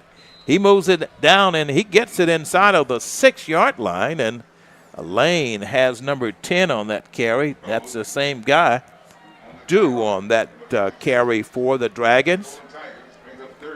It's going to bring up third down and goal to go for the Dragons. Got the big boys coming in there. That goal line defense will have to earn its reputation. 3rd and 10, ball is on the 7. Gatson calling the signals for the Dragons. Has a man in motion. 3rd and goal. Gatson sets up, has time, wants to throw, keeps it inside. Gatson gets it back down to the. You gotta love it. Gets it back down, picks up maybe a yard on that play, but Golden Tigers, that bend don't break defense, is retaining its reputation, guys. It's D's, and that was great coverage by the secondary. Good penetration by the D-line. Looks like Coach Brown is going to go for it on 4th down, 4th and goal. Here's Gaston, fires it out. It's going to be off the fingertips. And it's incomplete, and Golden Tigers will take it over. 1st and 10, they'll have it on their own 6-yard line. You wonder why then he didn't kick a field goal, and that sometimes is a call, but that's his decision, and he made it.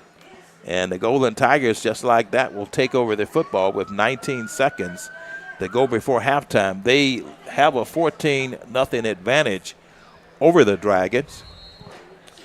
And I expect to see that play again from Lane, because Jones, he was open. He's pretty much a sure guy, so I look to see them go back to that. We'll watch and see. That was very good. Yes, indeed. The throw was just out there a little bit too much for him. Malik Davis calling the signals. 1st and 10, ball is on the 6. And he gives it off again. And forward progress, and that's going to be Morris, the ball carrier. We've seen a lot of Morris today, the young man out of Mobile County. From Spanish Fort, that's going to be Baldwin County. At the first half, the end of the first half, Tuskegee University 14, Lane 0. Let's pause on the Golden Tigers Sports Network. More heightened when someone else is paying for it, and you feel a responsibility to not let them down or not let their money go to waste, like you would feel if your parents are paying for it, but even more so for something that you don't know. It lets me know that I can't stray away from those responsibilities, or I might potentially lose that scholarship. It also lets me know that I need to be a walking example for my peers, because if I show a great deal of work ethic, then that'll probably, lead them to follow me in the path that I'm on, which is the positive path. I can focus more on schoolwork without, the financial burden or constantly thinking about, okay, what about next semester or the semester after that. I know that I'm able to be here and I'm able to stay here and focus on my schoolwork, and also indulge more in extracurricular activities. For example, like the University Ambassador Program. I'm able to do that because I can focus more on my schoolwork and be a part of more things. Also, do more extracurricular so I can set a good example for my siblings, because they mean the world to me. I feel as an HBCU, African Americans should always be lifting African Americans up. And when I graduate and I'm an alumni here, I would be more than willing to give back, because I know the feeling that I got when I received my scholarship and was told that I had a full ride to this university is something I will remember for the rest of my life and can never be replicated. And I'm more than willing to give somebody else that experience in the future. I just want to say thank you so much for what you did for me. Just from the bottom of my heart, I appreciate it so much. Thank you. You've not only enabled me to have an easier time receiving my education, but also my parents as well. Thank you 1,000 times, thank you. I know that I wouldn't be here without all those scholarships. And I know that So dig this. Southern playalistic Cadillac music by Outkast. Do one. that theme by Lauryn Hill. Webby's Give Me That, and Feel So Good by May.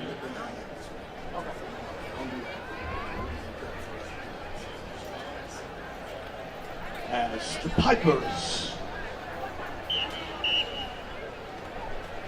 prepare.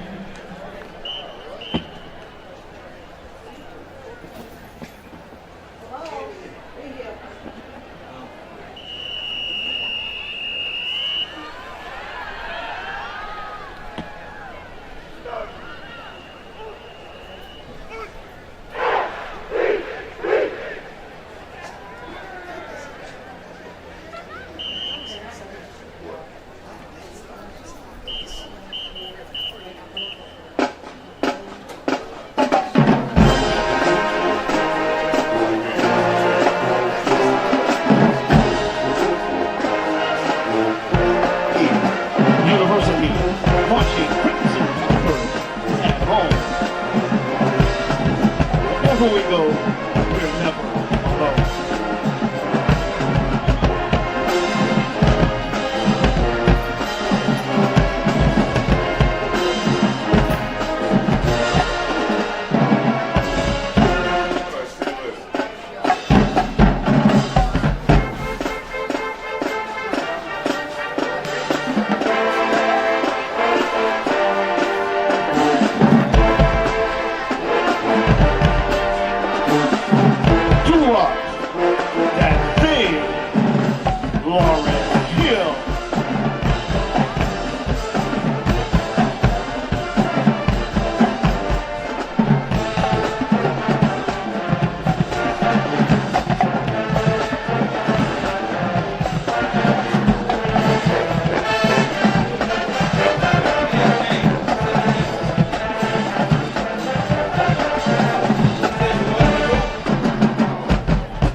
Next beauties get to the nitty gritty, dancing to the blockbuster hit, Motown Billy. But wait a moment, you haven't seen nothing yet, ladies and gentlemen. The Crimson Piperettes.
right here in the Alumni Bowl.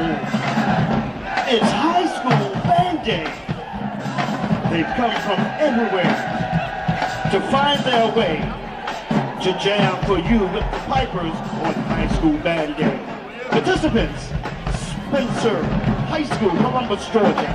Southside of Selma, Eufaula High School, Stanhope, Elmore, Lochapoka, Lafayette Bulldogs, down the street, Notasulga Blue Devils, and right here in the heart of Tuskegee, the Booker T. Washington marching aristocrat band.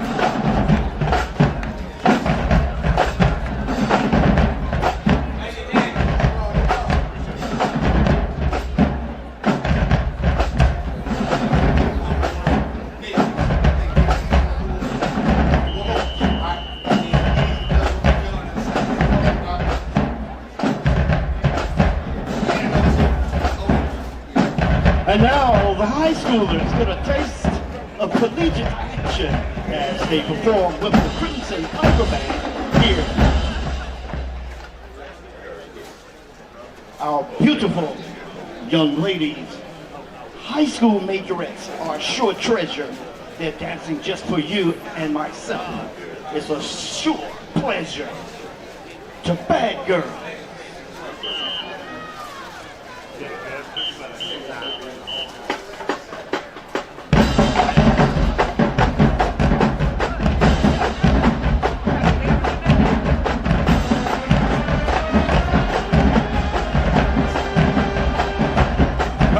Piper Nation,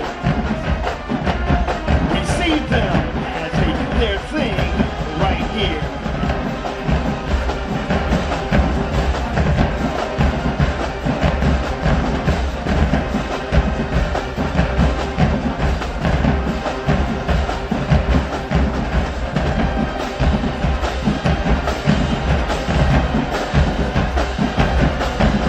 Fabulous sideline. The collegiate ranking high schools. Wonderful job.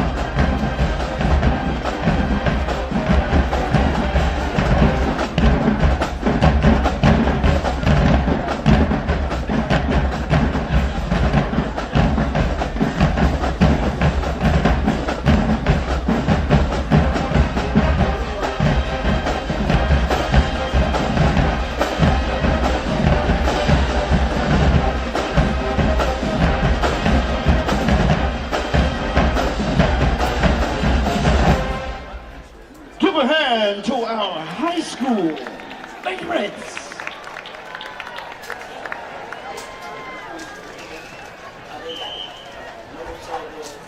Now the mass band performs the next two. This is how we do it right here in Tuskegee.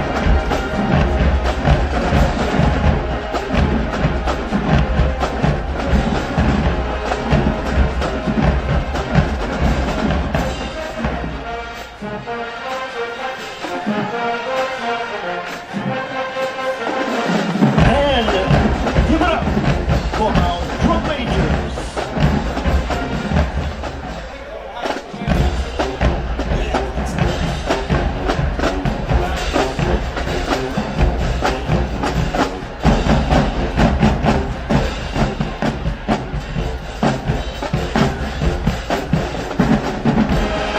Come on, Piper fans.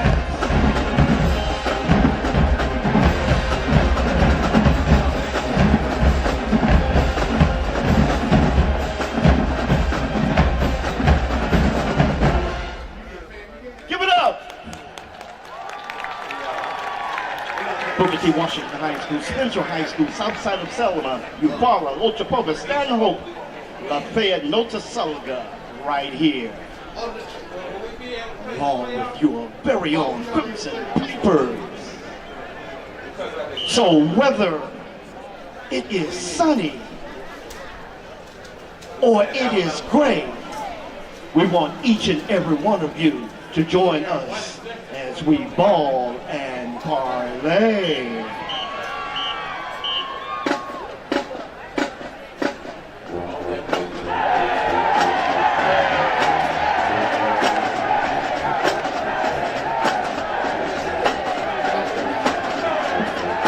If you know the lyrics, let us hear it.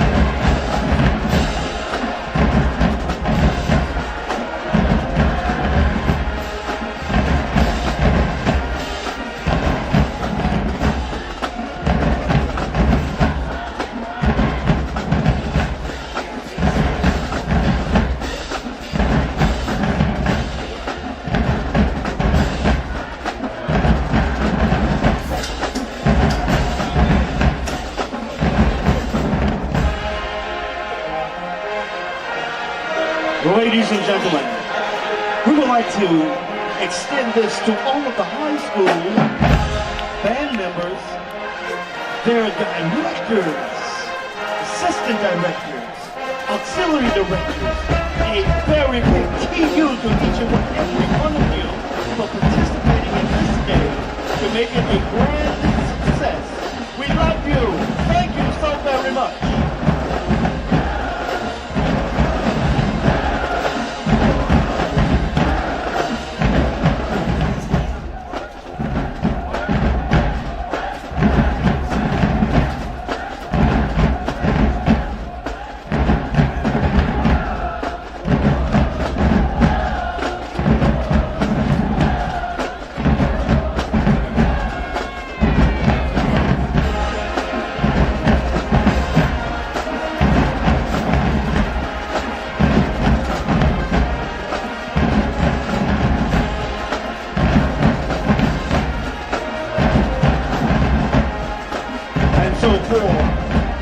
Dr. J. William Nichols, assisted by Mr. Ricky Oglesby, and a most excellent staff. Then your announcer, Katie Colbert. So until next time, goodbye.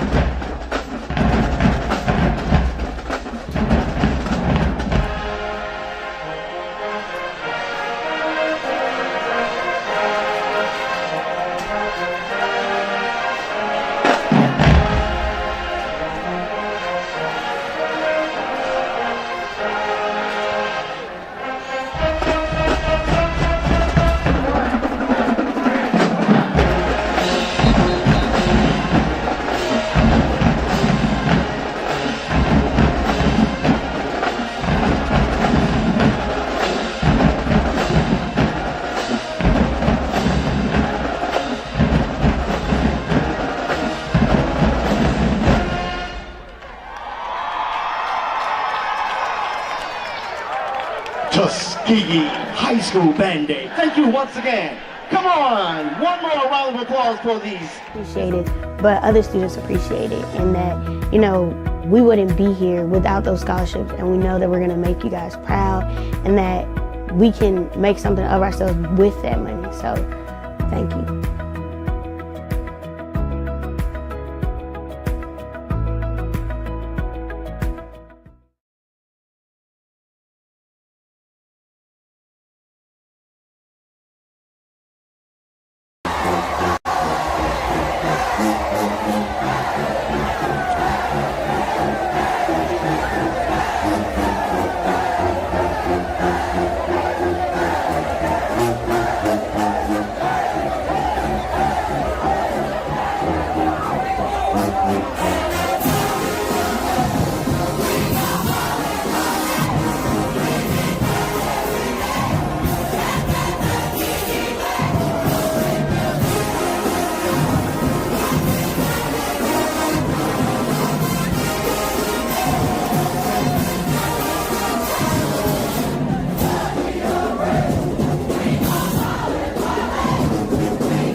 We're back live from the campus of Tuskegee University, an exciting halftime show of high school bands in cooperation with the marching Crimson Piper Band of Tuskegee University. Great high school visitation crowd here as the Golden Tigers lead the Lane Dragons 14-0 at halftime.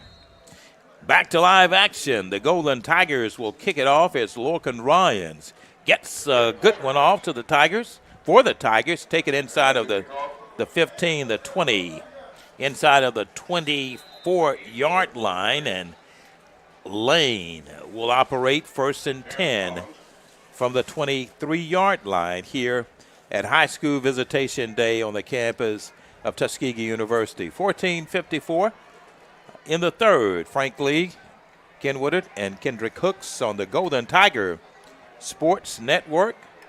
Game number 4 here in Tuskegee, Alabama. Golden Tigers travel up I-65 next week to take on the Bulldogs of Alabama A&M.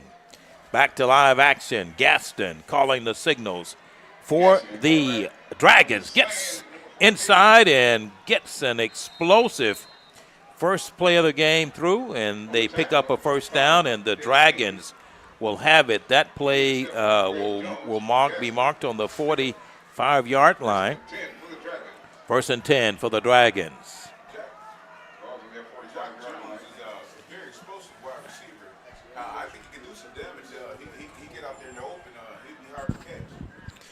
And that's that play that when they was down on the goal line, You they said went we're back going to to see it again. 1st and 10 from the 45-yard line. Lane comes out the second half with the football with an explosive offensive play, and nobody home. The intended receiver was going to be Virgil Young for the Dragons, and that was a misdirection. The play by the Dragons going to bring up 2nd down and 10. Being a defensive player, I think he's seen that free safety out there, and he got them gator arms. You want to reach out there because that could have made him go night-night. I like the way that secondary over there, number 19, playing the free safety, came across there. He said, no, that one was a little bit too high for him. 2nd and 10. Here's Gaston on a quarterback keeper. Calls his own number, finds a way, and he runs over the ref.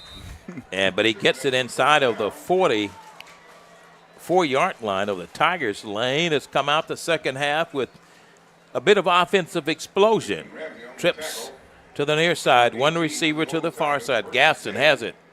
1st and 10. The ball is going to be marked on the 44-yard line of the Golden Tigers. Here's Gaston on a long count.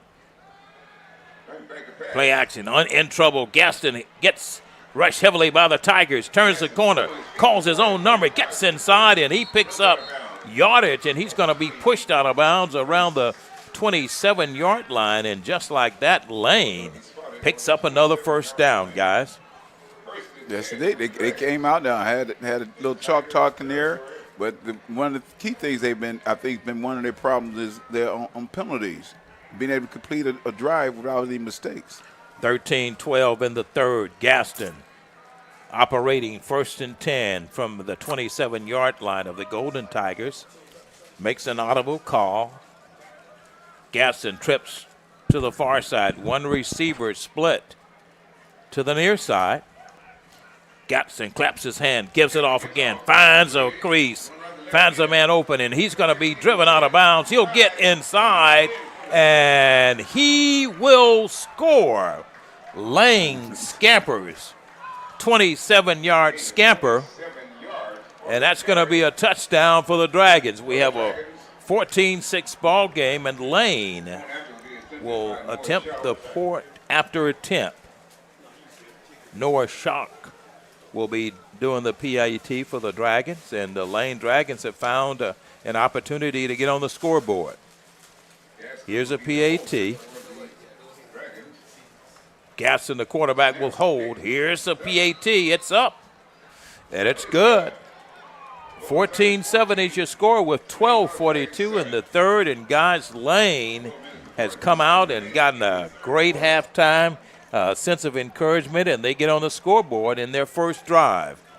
You got to believe Coach Brown went into halftime and told them, hey, guys, we were able to move the ball right before halftime. We kind of shot ourselves in the foot, couldn't get it in, and just wanted to come back. And you see they came back out with this opening drive with, similar type of drive and was able to punch it in that time. Kendrick, you said that we would see that play again, and you were absolutely correct. The Dragons came out with a well-balanced offensive attack and found themselves on the scoreboard. We have a 14-7 ball game with 12 minutes and 42 seconds in the third.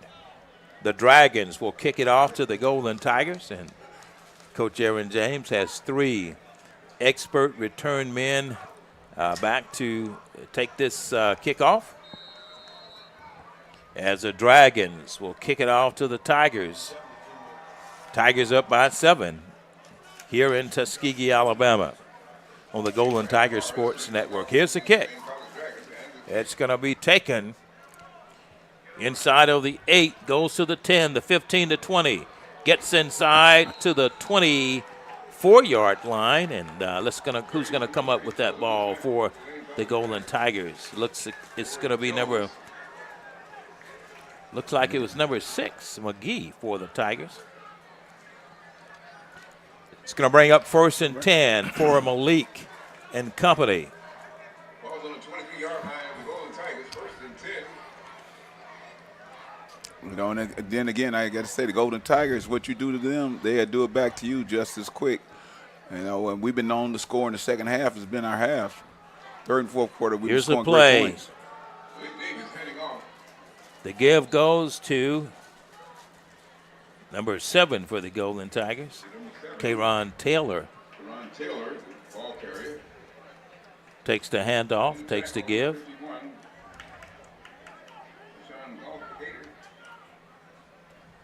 So going to bring up second down rather. And 7, 3-yard gain for the Tigers. Here's the play. Play action, has a man open, it's caught inside of the 29-yard line. It's going to be 4-yard gain, not good enough for a first down. Yeah, that was good throw, kind of fast speed baller there, low and outside, but it was able. He had to kneel down to get it. 3rd down and 7 from the 31-yard line. Got a new quarterback in for the Golden Tigers, Christopher Robinson from Eagle Academy is going to be in and to start it off for the Golden Tigers. Where's number 9? Here's Robinson. He turns it up, calls his own number, picks up a first down and more, still on his feet, crosses the 50-yard line, and Robertson shows some explosiveness on that play. Robertson shows some signs of explosion. He'll pick up a first down and more, and it gets it inside of the Dragon territory. Here's a play. The give again is to number 7, Kayron Taylor. Taylor on the carry for the Golden Tigers. 10:46 in the third. Tuskegee, Coach Aaron James has made a quarterback change. Christopher Robinson, he's a senior, 5'11", 180-pounder out of Eagle Landing Academy in McDonough, Georgia, calling the signals for the Tigers. Back in the backfield for the Golden Tigers is Johnny Morris. Twin receivers either side. Robertson calling the signals, drops back, has time, has a man open, looks to the sideline, and finds number 83, Kenyon Webb for the Tigers. Out of Lithonia, Georgia for the Golden Tigers. And a senior. This is making his last debut as a Golden Tiger. This will be his senior year. Had a tremendous career. Still going. Golden Tigers came in this ball game 3-0. The Lane Dragons 0-3, and they're very hungry for a win. 9:44 in the third. 14-7 is your score. Frank Lee, Ken Woodard, and Kendrick Hooks on the Golden Tigers Sports Network. Here's Robertson, sets up, turns up, has time, gets inside. He's going to be close, maybe a yard shy of a Golden Tiger first down, but he's moving that ball. We have an injured player on the field. And let's take a timeout on the Golden Tiger Sports Network. As technology continues to bring changes to the world of education, it's time we also reimagine teacher professional development. Gone are the days of one-size-fits-all learning that can only be accessed at a specific time and place. The Stride PD Center is an on-demand library of mobile-friendly courses that allow educators to learn anytime and anywhere.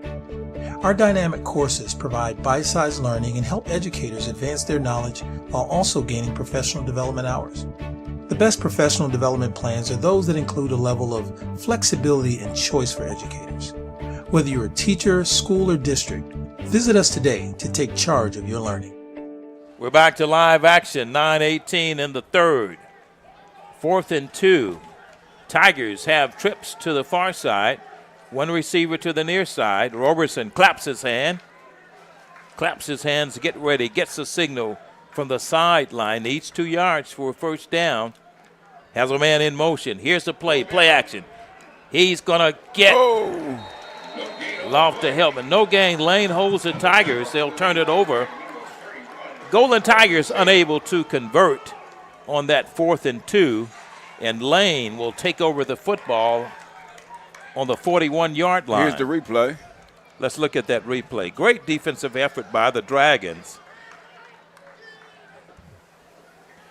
They was definitely looking for that play. That was a play they used on the goal line a couple of times, and then they also for that last score they got. So Lane did a little bit of their homework and remembering plays that have beat them earlier, and we came back to it, and they did a good play on executing. 8:52 in the third, 14-7. Here's Gaston.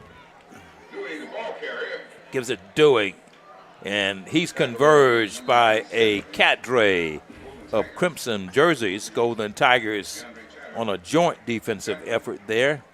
Multiple Golden Tiger defenders stopping on that play. 8:32 in the third. Frank Lee, Ken Woodard, and Kendrick Hooks on the Golden Tiger Sports Network. 2nd down and 8 for the Dragons. Ball is on the 40-yard line. Twin receivers either side. Gaston, the sole quarterback for the Dragons, calling the signals from his own 42-yard line. Gaston drops back, works out of the pocket. Quarterback keeper calls his own number, and he's going to be short of a first down. But picks up, let's see, will that spot will be. It's going to be spot. It's going to get around a 46-yarder, so he'll pick up about maybe 4 yards on that play. 14-7 is your score. It's high school visitation day here on the historic campus of Tuskegee University on the Golden Tiger Sports Network. Dragons with the football. They trail 14-7. Receivers twin either side. Gatson calling the signals. Has Duell in the backfield with him. It's going to be caught by number 14. It's going to be short. It's going to be short. Yeah. Jaquez Jones on the carry, on the catch for the Lane Dragons. You got to know where he's at on the field sometimes, and that was it was a good catch, great route ran, but you just ran it short of the down mark. You got to know where you're at on the field. You go back to that concept, sitting on the sticks. Sitting on the sticks, you're absolutely right. 4th and 1, Dragons need 1. And looks like timeout call. Let's pause on the Golden Tigers Sports Network.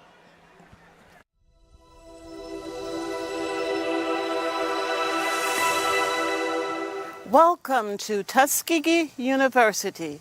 I am Charlotte Morris, president of this historic institution. I want to take this opportunity to welcome all of our Golden Tiger fans and our friends from Lane College in Jackson, Tennessee. We want you to rally in that good old Tuskegee spirit and let's bring home a win again.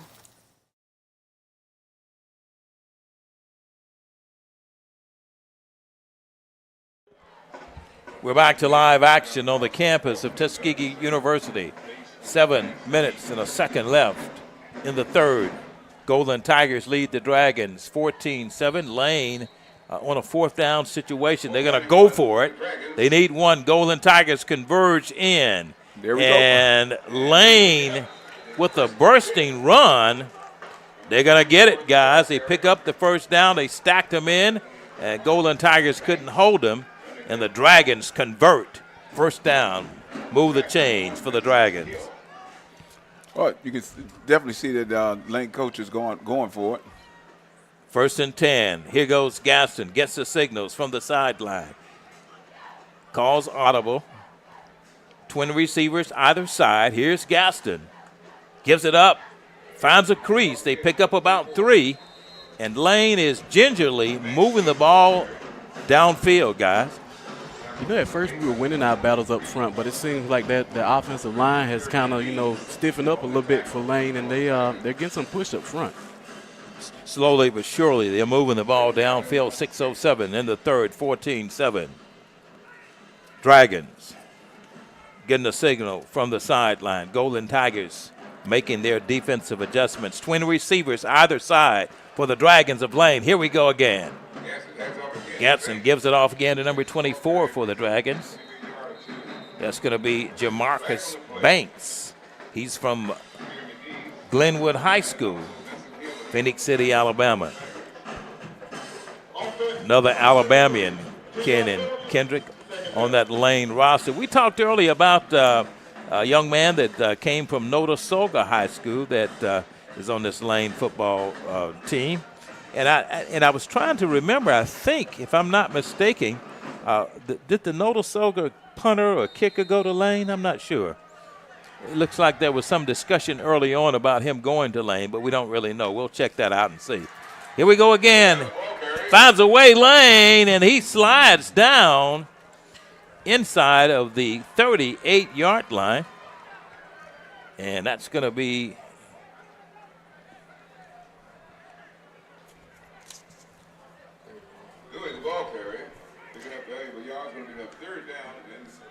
third down for the Dragons. Lane moving the football. We're going to check on that young man pretty soon. Here's the play. Gaston sets up, wants to throw, has a man open. It's going to be off the fingertips. Flag is on the field. Looks like it may be an interference call against the Tigers, guy. Yes, that was great coverage, great recovery, but just a little bit of bump of the body too soon on that replay there. Well, we were talking about the young man, Walter Tatum, is the defensive back for the Dragons. He's out of Notasulga High School. We're going to check on that kicker that came from Notasulga. We're not certain if he did elect to go to Lane or not, but I know Lane was recruiting him. 5:02 in the third. Lane gets a Tiger advantage here as they take it over. 1st and 10. The ball is on the 25-yard line. Gaston gives again to number 10. His bread and butter guy, Dull.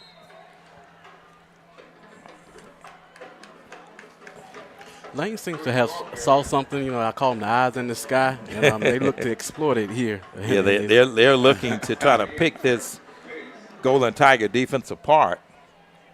4:41 in the third, 14-7. They just scored. Dragons trail the Golden Tigers by 7.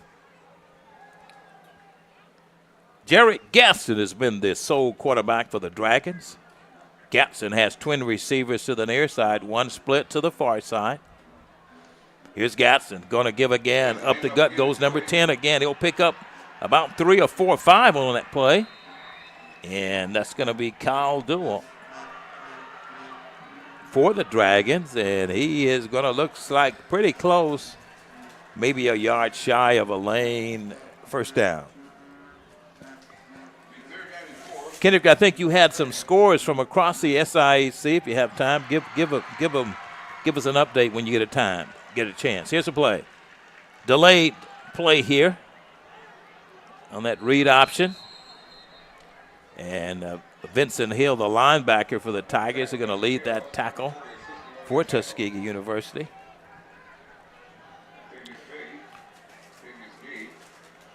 And the Dragons will have it 4th and 4. And guys, it looks like they're going to go for it. And see the goal line and defense in. New defense. 9 in the box. Got 9. And Oh, my. My goodness, they break away, and just like that, Lane walks in for a touchdown. And something happened. Let's watch the replay, guys.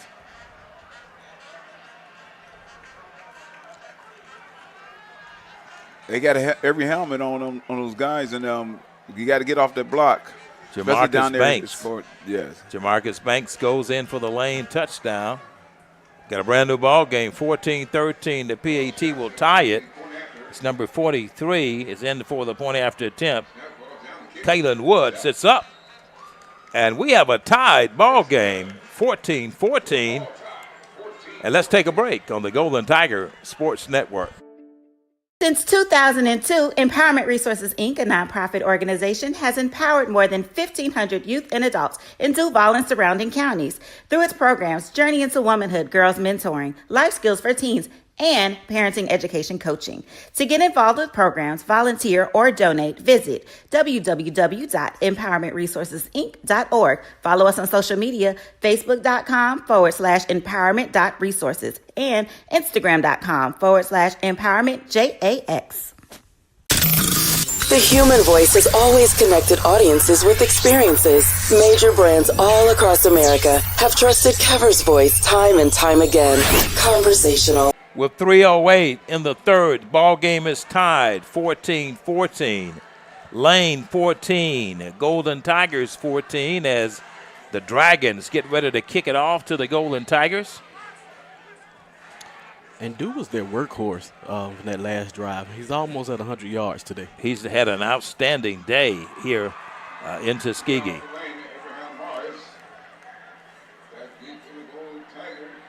Here's a kick. It's going to be taken by King. No, that's going to be number 6 for the Golden Tigers. It's going to be McGee, rather, on that return for the Golden Tigers. Golden Tigers will take over 1st and 10. So we'll get that spot. This has been when Kendrick, when Golden Tigers play their best football. Finishing off the third, going into the fourth quarter, you see some execution. A second win, a second dedication by these guys. This is the 28th meeting between the Golden Tigers and the Dragons of Lane. 1st and 10. Ball on the Davis back in for the Tigers. And they push it through, gets it inside of the 31-yard line, and they'll spot it in that vicinity. Going to mark it on the 31. 2:41, and Morris the ball carrier for the Tigers. 2:36 in the third, tied ball game, 14-14. Malik Davis claps his hands for the Tigers. Gives it to Morris. Morris plows down. Second and third effort. He gets it. He'll get it to the 36-yard line. Johnny Morris on the carry. Go right it, Kendrick. Way to keep fighting for those extra yards. You know, we saw that last week where he wasn't really down, but they blew the whistle. But that time, you see, he was still able to pick up. He's still scratching. Ball is on the 35-yard line, 3rd and 3. Malik Davis claps his hands for the Tigers. Has twin receivers to the far side. Split to the near side for the Golden Tigers is Corey Petty. Davis on a long count for the Tigers. Here's Malik. Play action, has it good. Finds Petty, good for Golden Tiger first down, and Petty brings it down to the 44-yard line. Move the chains, first down, Golden Tigers, and Corey Petty taking that catch from Malik Davis, the sophomore out of Warner Robins High School, on that first down conversion for the Golden Tigers. And way to hang in there by Davis, knowing that he was going to take the lick to complete that pass. He did. Trips to the far side. One receiver to the near side. Malik calling the signals for the Tigers. Davis sets up, wants to throw. Has Petty again. And Petty will go down around the 47-yard line. He'll pick up about 4 for the Tigers. And there's that matchup again. That's Tatum and Petty. That's Watch right. out for him. Trips to the far side, Petty to the near side. Morris in the backfield for the Golden Tigers. Malik Davis calling the signals. 2nd and 10, 2nd and 6 from the 48. Man in motion. Here's Malik, claps his hand, gives it play action. Davis turns it up, and looks like face mask, but the officials didn't see what I saw, but it looks like someone grabbed the face mask of Malik. 12 seconds, the clock runs in the third. Ball game tied 14-14 here on the Golden Tiger Sports Network. Yeah, well, you know, Frank and Kendrick, everybody plays the Golden Tigers. You know, we got a bullseye on the target. You know, they always want they play their best game against Tuskegee. At the end of the fourth quarter, the score is tied 14-14. Let's pause on the Golden Tiger Sports Network.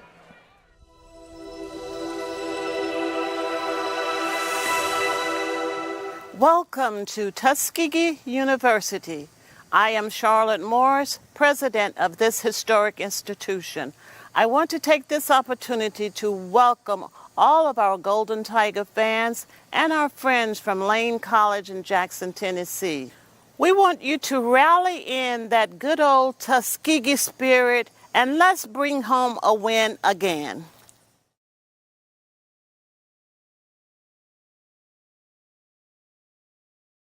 The human voice has always connected audiences with experiences. Major brands all across America have trusted Kever's voice time and time again. Conversational, powerhouse, intelligent, and sincere. That's the voice you need for your creative marketing process. KeaversVoice.com. Kever's Voice, Kever's Voice, KeversVoice.com. Always on, all the time. We're back to live action at the beginning of the fourth quarter. The ball game is tied 14-14. 3rd down and 6 for the Tigers. Ball is on the 48-yard line of the Golden Tigers. Here's Malik. Throws. It's going to be incomplete. Intended receiver. It's going to be Petty, I think. Is that Petty? Yeah, out there matchup on Tatum again. Ryan Duff is going to have to come in and punt it off for the Tigers. And Duff will be punting from his own 30-yard line. Back deep for the Dragons of Lane will be Jarquez Jones, and Jones will stand on the 10-yard line. And Lane has come in the second half, generating offensive points and holding the Golden Tigers to a tied ball game. Here's Duff. He gets a good one off. It hangs long. And it's going to be fair catches call inside of the 9-yard line. It'll be 1st and 10 for the Dragons of Lane. It'll be from their own 9-yard line.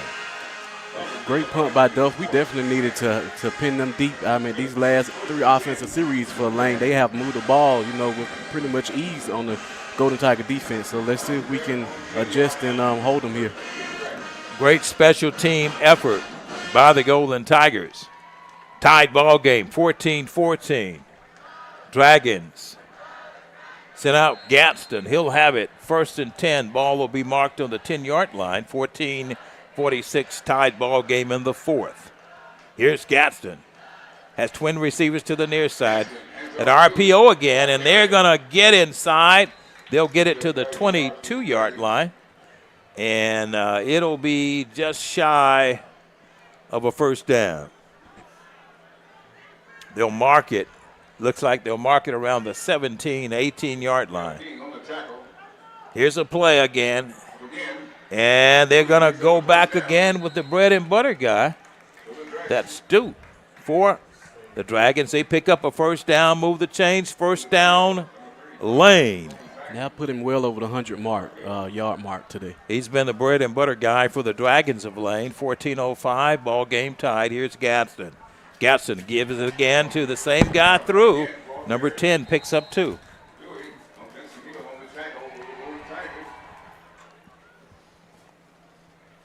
$13.50 in the final quarter of this ball game. Ball game is tied. Lane is just trying to keep it going. They're back in the ball game. Brand new ball game, 14-14. Second down for Lane. There we go. And they're going to push Gadsden out of bounds. But, you know, Lane is quite hungry and quite thirsty for a win, and they have not given up against these Golden Tigers. And Golden Tigers are trying to improve their record. And over the years, Lane, and we'll tell you more about that after that play. 3rd down and 6. Ball is on the 31-yard line of the Dragons. Gadsden gets a signal from the sideline, makes some adjustments, trips to the near side, one receiver to the far side. Gadsden calling the signals, hands it off to number 24. He gets nowhere. Great defensive effort by the Tigers. Banks the ball carrier. He's brought down by number 5, Michael King for the Golden Tigers. And Lane will have to kick it off. They're going to bring their punter back in. Noah Shocks is going to punt it off for the Dragons of Lane. And back deep for the Golden Tigers will be Kayron Taylor. Taylor will stand inside of the 35-yard line, and Schultz will stand inside of the 15. Punt, special teams effort now as a punter is in place. Gets it off, and it's almost blocked. And Taylor will take it inside. Still on his feet, crosses 50, gets inside, gets down to the 43-yard line. 13-yard punt return by the Golden Tigers. Tuskegee will take it over. 1st and 10. They'll spot it inside of the 44-yard line of the Dragons. Tuskegee University guys are going to have to make something happen quickly, as Lane has proven that they can generate offensive points quickly as well. They started great on that by Kayron Taylor, coming down there, catching that ball on the fly and taking it on the fly instead of fair catching and getting some yardage upfield, get across the field. Malik Davis on the count. Davis gives it to a new back in the ball game for the Golden Tigers. Kayron Taylor, the ball carrier, who get inside of the 39-yard line. He picks up about 5 yards for the Tigers. It's going to bring up 2nd down at about 5 for Tuskegee, 11-47 in the 4th. Malik Davis calling the signals for the Tigers. In for injured Bryson Williams. Kayron Taylor in the backfield. Here's the play. Davis on a long count. Claps his hands. Davis rolls to his left. Sets up, wants to throw. Has a man open. Flag. Oh. There's a flag on the field as it was thrown inside of the vicinity as number 7. Kayron Taylor goes over and tries to plead his case and gets the outcome from the officials. And we'll see. Let's wait the call. They're taking us back.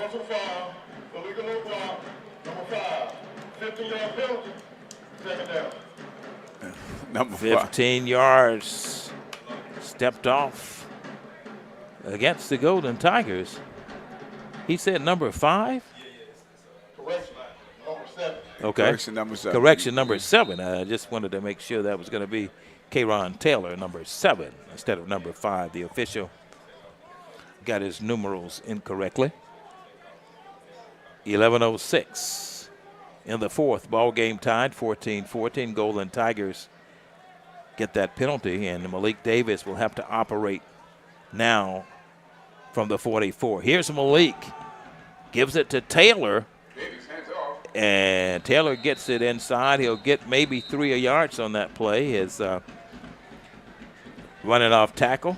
Kayron Taylor, he's 5'9", 175-pounder, came from Kentucky Christian. He's out of Claxton, Georgia. Claxton. 10:30 in the ball game. Ball game deadlock, 14-14. Malik Davis has it 3rd down and long for the Tigers. Twin receivers to the near side. Malik trying to generate some offense. 3rd down and 16. Here's the play. Davis sets up, gets in traffic, throws it out of bounds.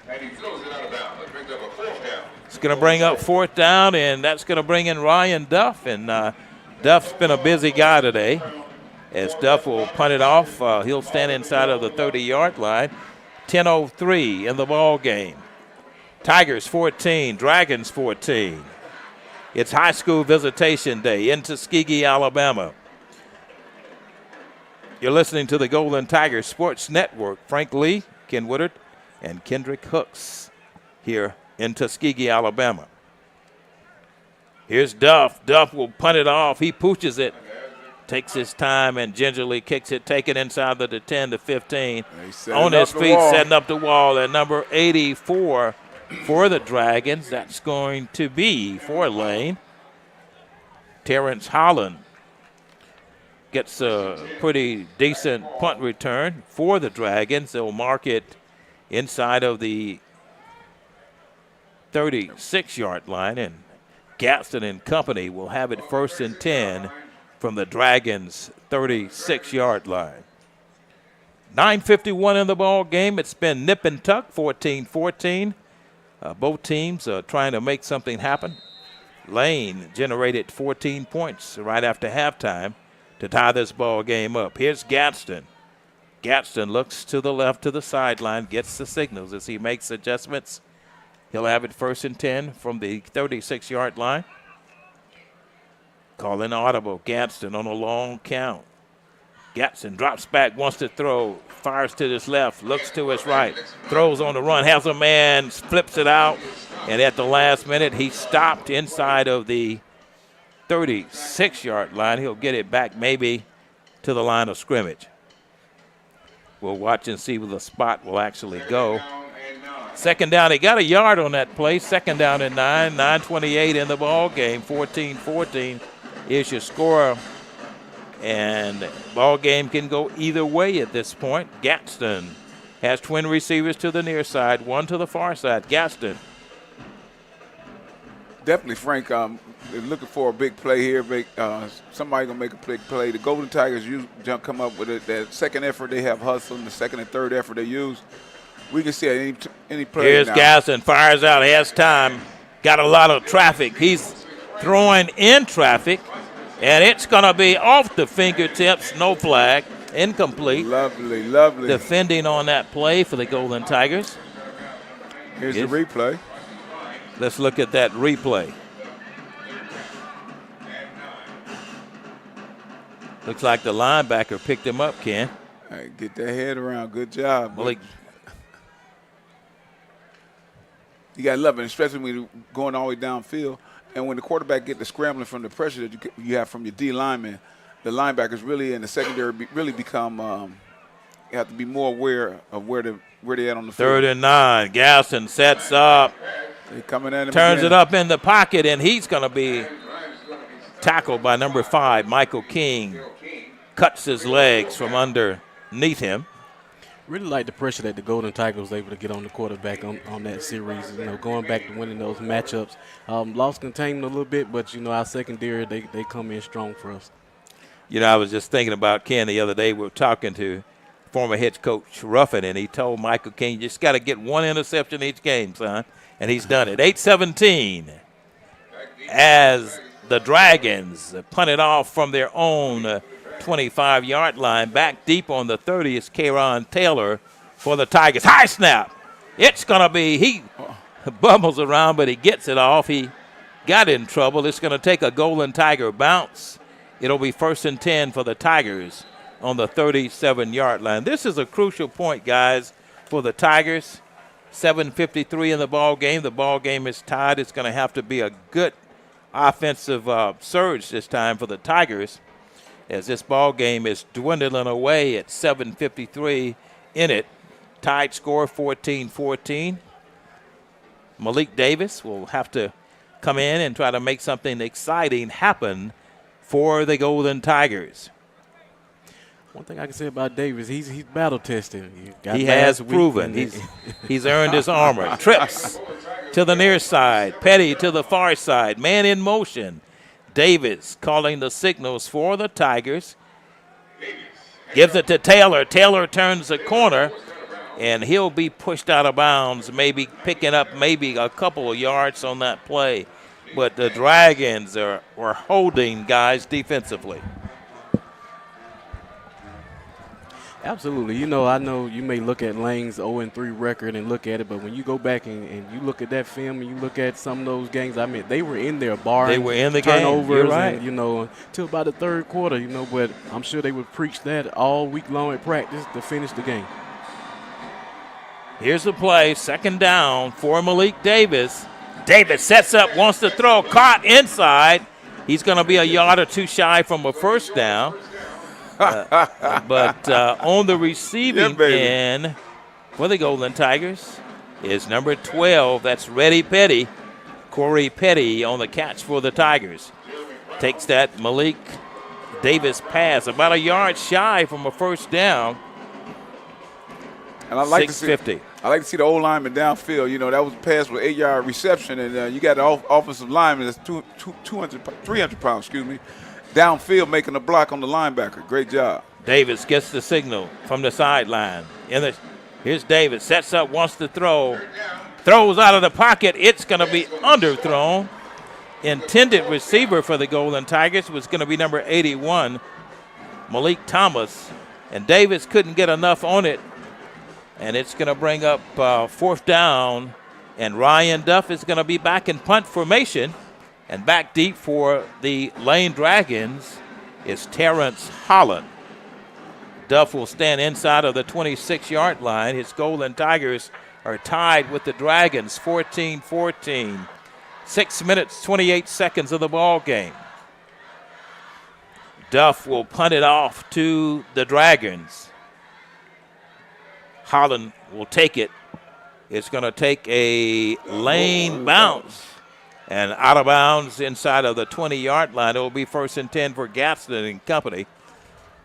Sun is kind of going under the clouds, cooling the temperature down, but this ball game can go either way. It's heating up. This is one of the lowest scoring games we had. This is the first time that the Golden Tigers have been held to just 14 points. We've been 37, 36, and 27. And here we are sitting in the fourth quarter with 6 minutes to go, and we have 2 touchdowns in. We're looking for something to happen to get big. 14-14, deadlock tie with 6:19 of the ball game. Dragons have it 1st and 10. Ball is on the 18-yard line of the Dragons. Here's Gaston, claps his hands, gives it up to Gut. We've seen that play all day long, and that's going to be again Duel carrying the ball for the Dragons of Lane. Picks up about a yard on that play. Second down for Lane. 6:02 in the ball game. Tied 14-14. Here's Gaston. Second 6. Gives there again to do it. And that's going to be a great defensive effort by the Tigers. This is definitely one of those situations where we should have 3 and out. Get that ball back to the offense. 3rd and 6. Or a scoop and go for a score. We'll wait and see. 3rd down and 6. 5:35 in the ball game. 14-14 is still your score. Gaston brings up 3rd down and 3. Possession down for the Dragons of Lane.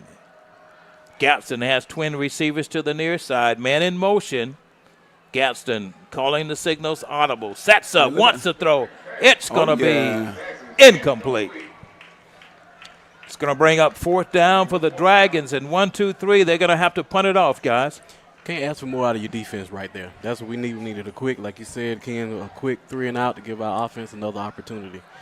One of the things on offense, talk about this low-scoring game. I'm actually, looking at our offense. We have so many injuries. To see if we can grind and get a win here, right, speak volumes about the Golden Tiger football team. It will be. They have a lot of hampered Tigers who are out this week. 4 or 5 Tigers, 4 or 5 starters are out. But and Coach James alluded to that indirectly. Here's a punt, high snap.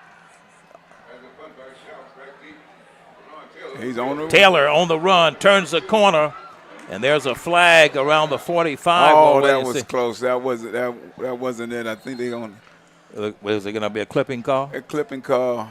He just hit him on top. I guess we may get that replay. Or, Let's look at that replay. We'll see if we have time. We don't have time, but because you can tell the guy made a judgment call. He made a judgment call and he put his hands on him, but he didn't hit him contact.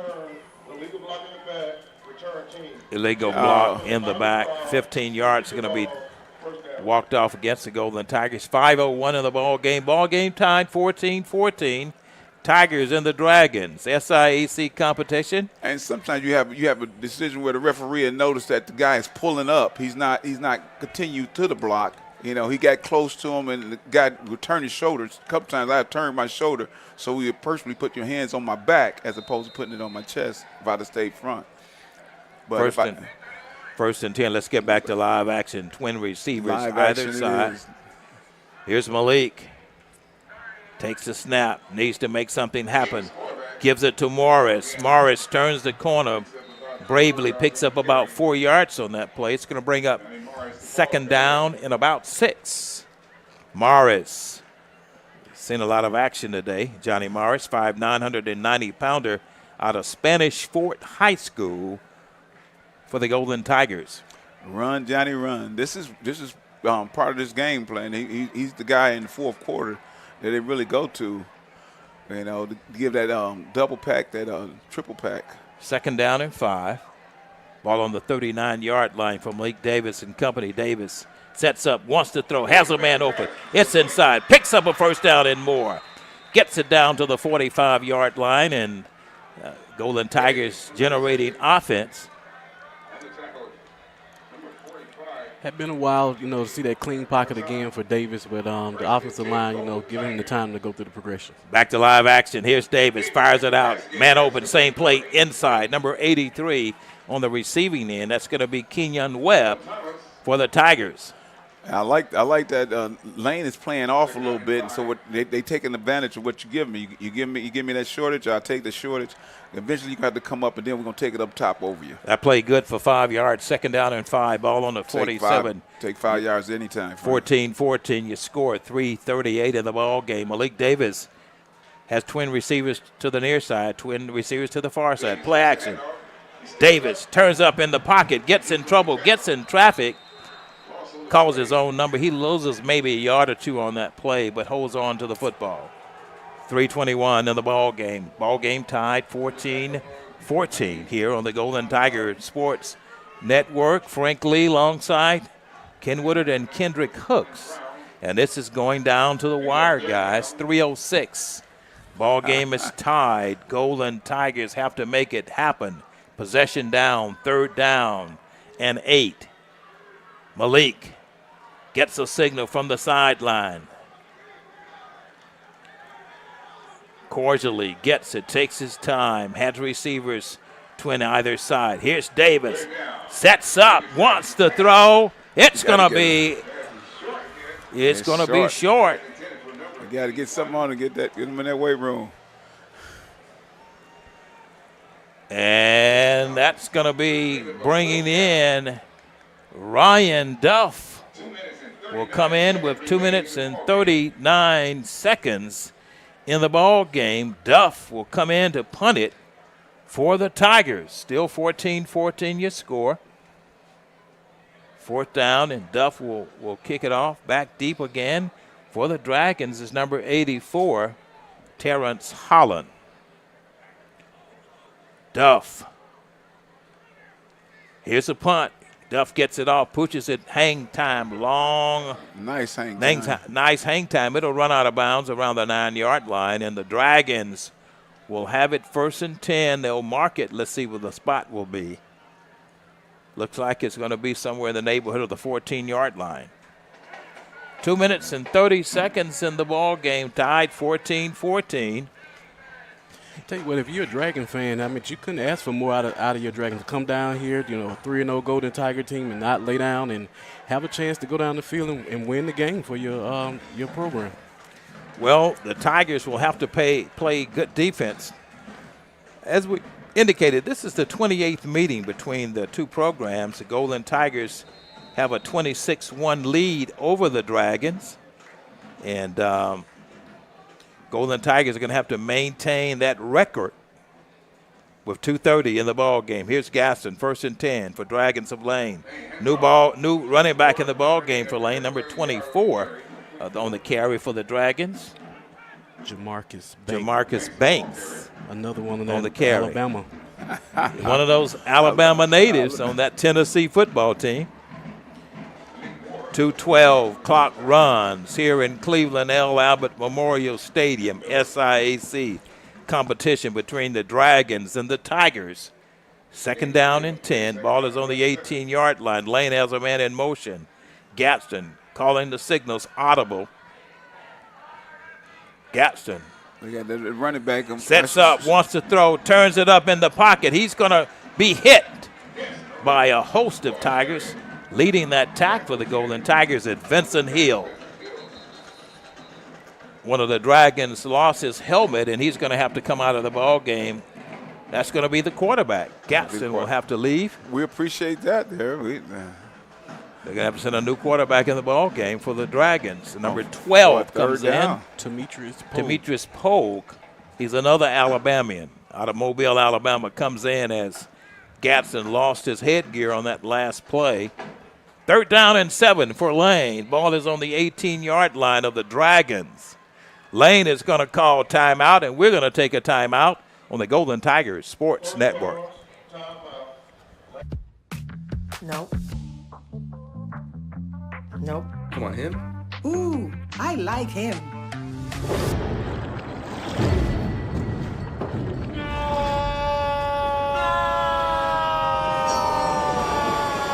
Quick, the quicker picker-upper. Bounty picks up messes quicker, and each sheet is 2 times more absorbent, so you can use less. He's an 8. He's a 9. Bounty, the quicker picker-upper. From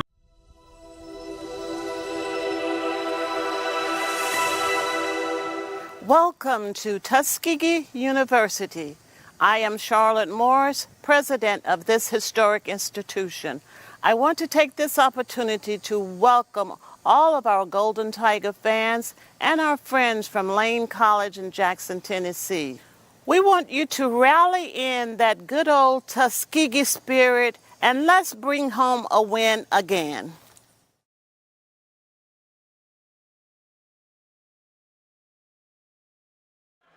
We're back to live action from Cleveland, L. Abbott Memorial Stadium. Minute 18 in this ball game. It's tied 14-14. Lane has a football, 3rd down and 7. The ball is on the 18-yard line of the Dragons. And the clock is reset at 1:18. And Gadsden still stays in the game. Gadsden is back in the ball game. He's a starter for the Dragons. He has it 3rd down and 7. Gadsden sets up, wants to throw. It's going to be caught inside, and it will be broken up. He won't get the 1st down, I don't think, guys. Yeah, they're giving it to him. They're going to give it to him? Yeah. They gave him the 1st down. I stand Kendrick to be corrected. Forward progress got him a 1st down, 1:06 to go in the ball game. 1st and 10 from the 26. Here's Gaston, pumps it 1, pumps it twice, throws it out of bounds. That's the first time that Lane actually went to the down marker that time, Kendrick. Yeah. Where they needed it instead of catching it short, but he got forward progress and was able to get that 1st down. Yeah. You know, right now, at this stage in the game, you got to know where Jones is and you got to know where Young is. Absolutely. That's very, very important, Kendrick. That's a great point. 58 ticks on the clock. Ball game tied, 14-14. Lane with the football. Golden Tigers adjusting defensively. Here's Gaston, drops back, wants to throw, has a man caught, and he's going to be hit immediately by the Golden Tigers. Great defensive effort by the Golden Tigers on that stop for Tuskegee. Was number 29, Tyler Smith. Fresh back in for the Tigers.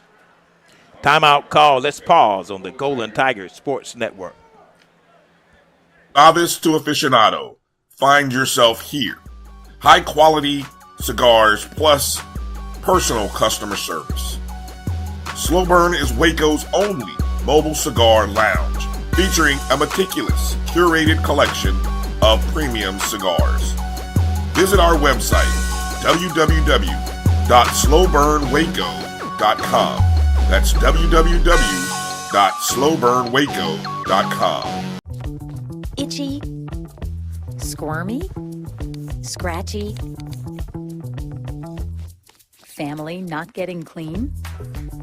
Get Charmin Ultra Strong. Go get 'em. It just cleans better. We're back to live action. 48 ticks on the clock. Ball game tied 14-14. Lane in possession of the football. They have it 3rd down and 7. The ball is on the 28-yard line of the Dragons. Here's Gaston. Stops, wants to throw, turns it up. Gaston on the run, throws. He's going to be, throws on the run. And he throws it out of bounds.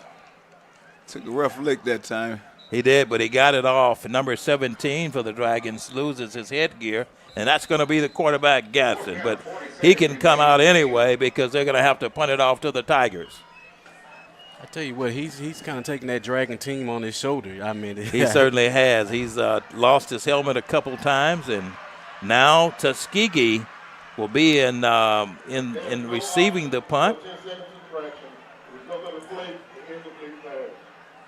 Incomplete pass. Number 7 is back for the Tigers. Kayron Taylor.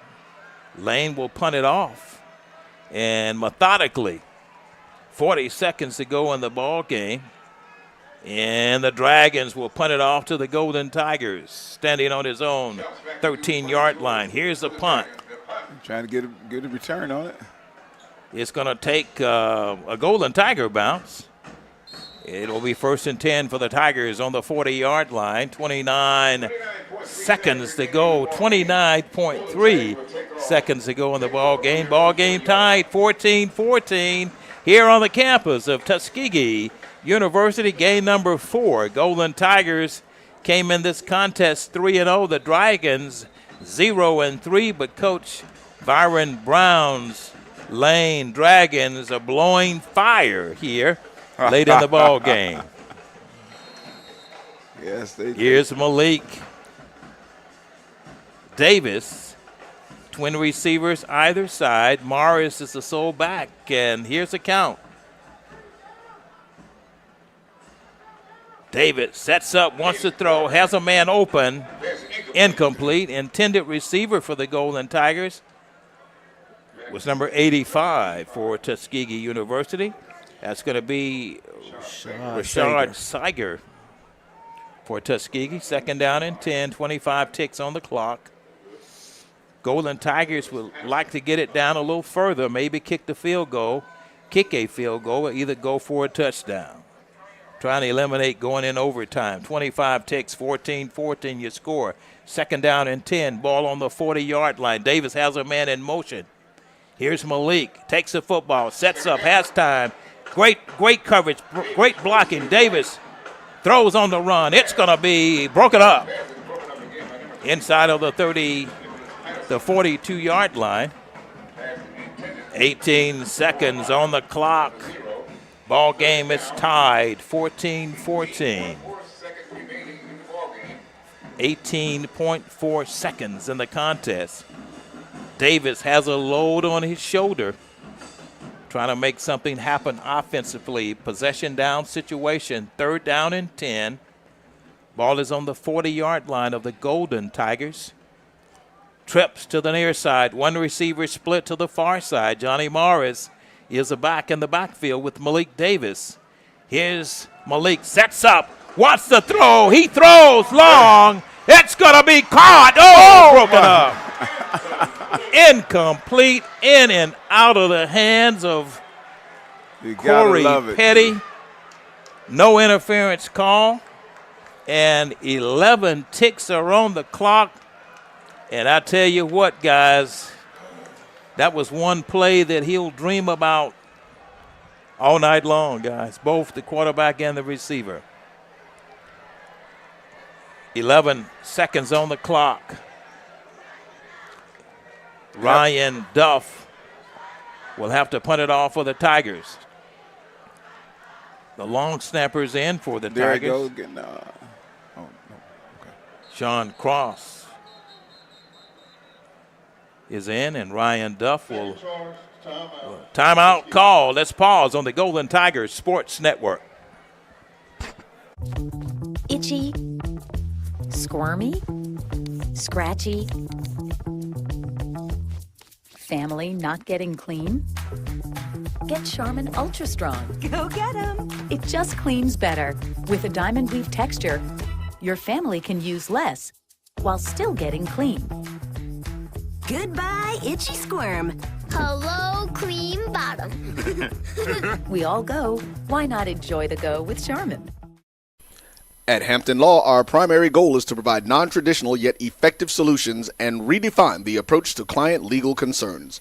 As your trusted legal advisor, we believe in sophisticated, personalized services that eliminate the confusion and complexity sometimes associated with legal matters.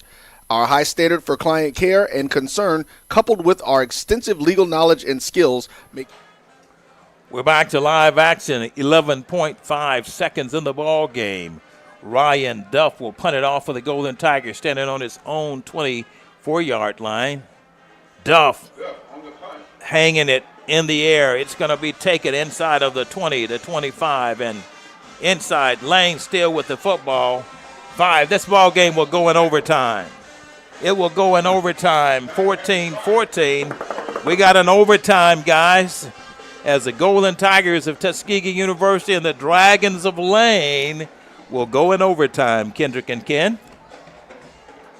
Football at its finest. Go ahead, Kendrick. At its finest. It seems as if when Davis is starting, that's when he's been down this road. Overtime guy. He's been down this road many times before. Yeah, I can just remember being in overtime. We're going to have to call him Overtime Davis. Yes, indeed. Yeah. Well, anyway, the score is 14-14. We're going to go in overtime, and it's been an exciting ball game. No pushover. The Dragons were able to come out of the second half, and they obviously got a good pep talk. They scored twice and tied the ball game up, and we're deadlocked 14-14, and got plenty of daylight, Kendrick and Ken, and it's a good thing we hadn't gone into daylight savings time. Absolutely. When you look at this Lane team and you think about, over their history, you're talking about an amazing job that Coach Brown has done with the Dragons. He talking certainly about a has. team that knocked off Tennessee State last season. They certainly did. And back-to-back over 500 seasons, hey, a wonderful job he's doing. He recruits all over the place. As you can see, he got a lot of Alabama talent on this team, and they're willing to fight. Golden Tigers over this series have won 26 times. Lane has won only once. This team has played each other, several times during homecomings, and they've come here today and they've come to play. And they have a well-improved ball club. Their record is 0-3, but they came to play here in Tuskegee. Traveled from the state of Tennessee but here to Alabama, and a lot of Alabamians on that team. And Coach Brown and Coach Aaron James are meeting for the first time. Incidentally, we talked earlier, Aaron James in his coaching career before going to Miles spent a year at Lane. So a lot of familiar faces, a lot of friends, and he said that earlier when we talked to him this week, and said that Lane would come in this ball game hungry for a win, and he is exactly right on that, Kendrick. Absolutely. Well, let's see, as coming to the center of the field for the Dragons of Lane is Gaston, the quarterback, and the coin toss will be at the 50-yard line. And let's see what's going to happen here at overtime.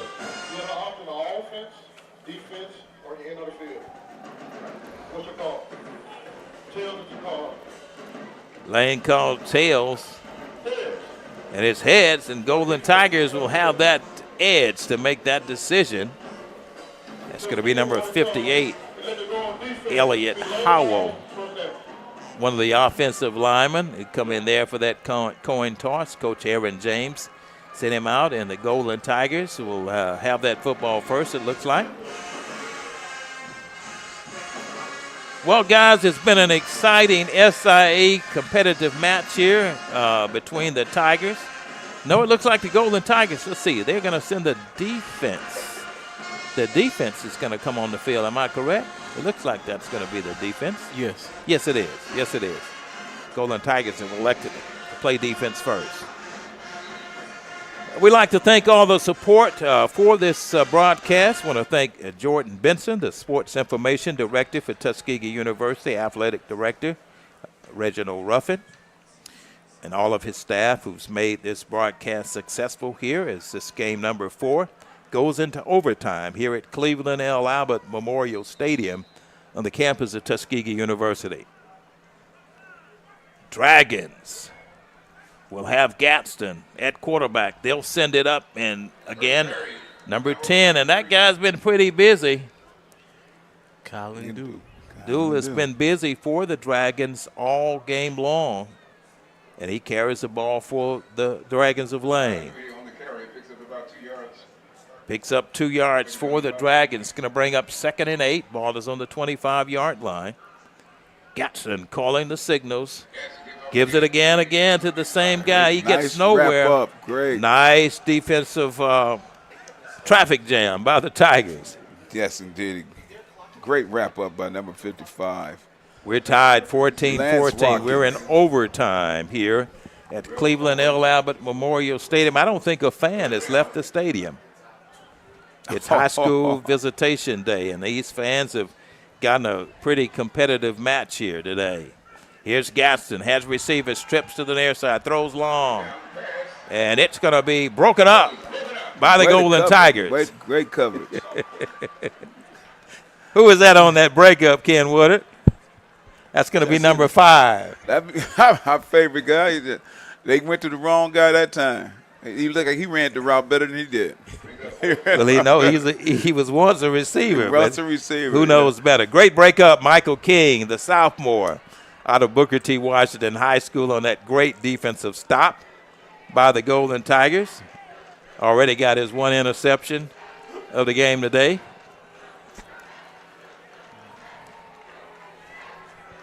Fourth down. Here's the play. Gaston almost got it. Weaves out of traffic. Throws long. It's going to be broken up by the Golden Tigers. Oh, down to the 1. Oh, it's down to the. Oh, I got impaired by that pillar. There's a replay. Let's look at that replay. Almost got a fumble right there, but got an injured Golden Tiger on the field. Let's pause on the Golden Tiger Sports Network. Hampton Law, a resource focused on the protection of the client's interest and overall goals. We value our clients and truly enjoy working with them. Visit thamptonlaw.com to conveniently schedule an appointment online. Tamika Hampton Esquire, 1631 Rock Springs Road, Suite 336, Apopka, Florida, 407-494-1471. thamptonlaw.com.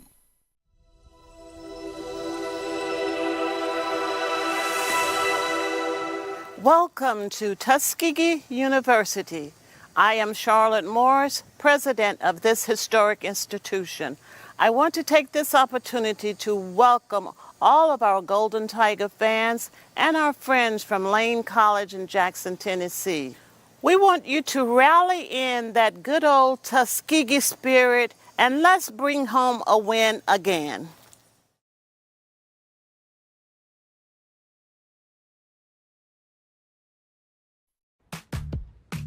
Nope. Nope. Come on, him. Ooh, I like him.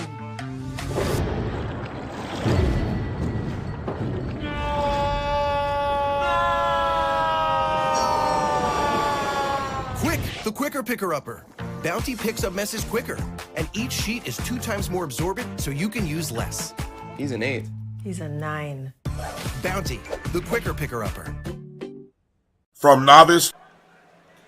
We're back to live action in overtime where the Dragons of Lane have it inside of the 2-yard line. And Ken, what were you saying? You were giving us some commentary while we were taking a break. On the SIAC, you're always going to have the guys that's always giving it all. All right, let's go to live action. Here's Gaston, a goal line defense. And they walk in. Lane scores. Kylan Duke walks it in from 3 yards out, and the Dragons are back on the scoreboard. And they've shown us that look several times when they get on the all goal day line, long. and we just haven't been able to get an answer. Got a 2014 ball game as Lane has scored. They bring in Kadarian Jones, the lead blocker, the defensive Yes. lineman on that, and we haven't had an answer for that. Right, they had helmets for helmet, and I was able to walk it in. This And, is gonna number be a 10 was going to crucial. get it. It was They're very going to go crucial. for 2. They're going to go for 2, guys. Okay. We have a 2014 ball game. Timeout. Let's pause on the Golden Tiger Sports Network.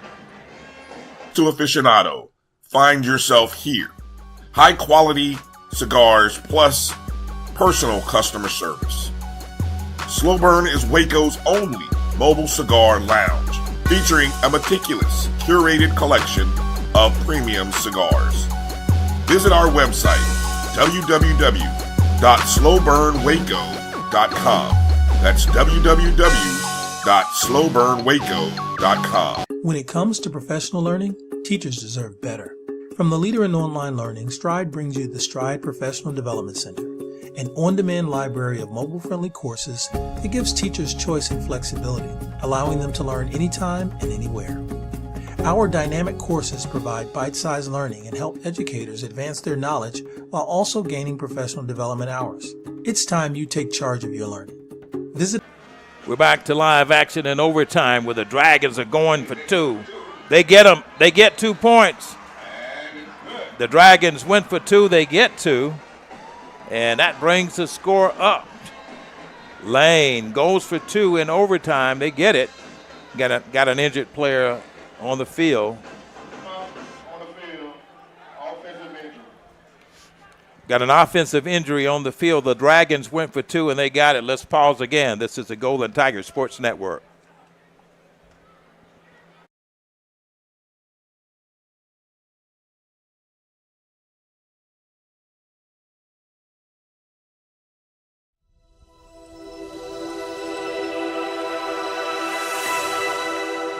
Welcome to Tuskegee University. I am Charlotte Morris, president of this historic institution. I want to take this opportunity to welcome all of our Golden Tiger fans and our friends from Lane College in Jackson, Tennessee. We want you to rally in that good old Tuskegee spirit and let's bring home a win again.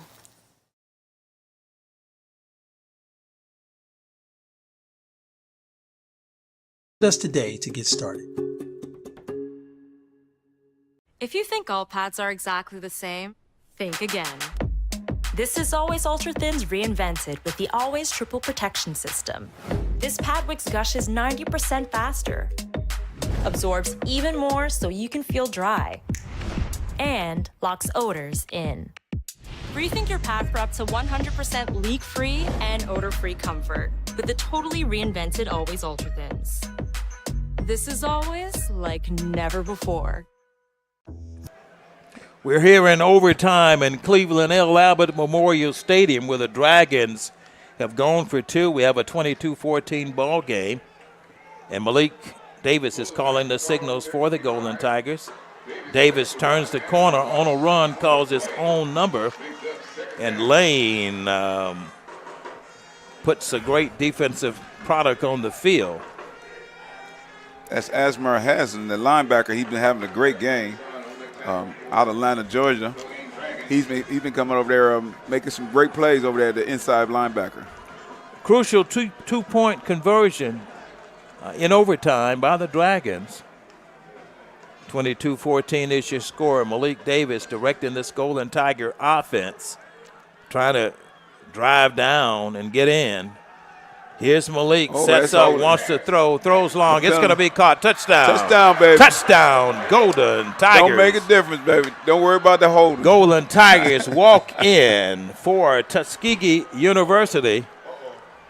What, we got a flag? The flag, it was from 45 on the holding. They're going, yeah. Touchdown is good. Yeah, Touchdown, Tuskegee.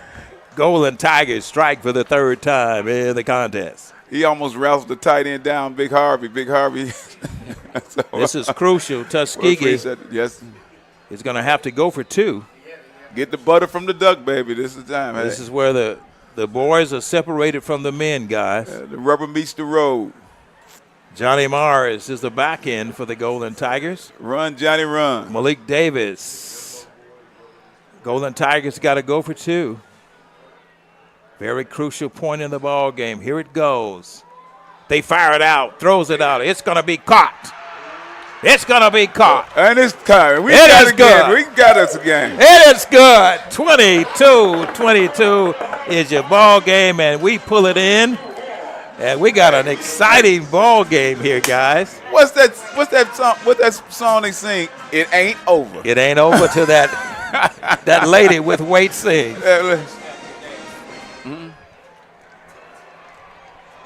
22, first snap of the game. Outstanding. Marcus Large on that TD. In the back of the end zone. Causing havoc. One-handed.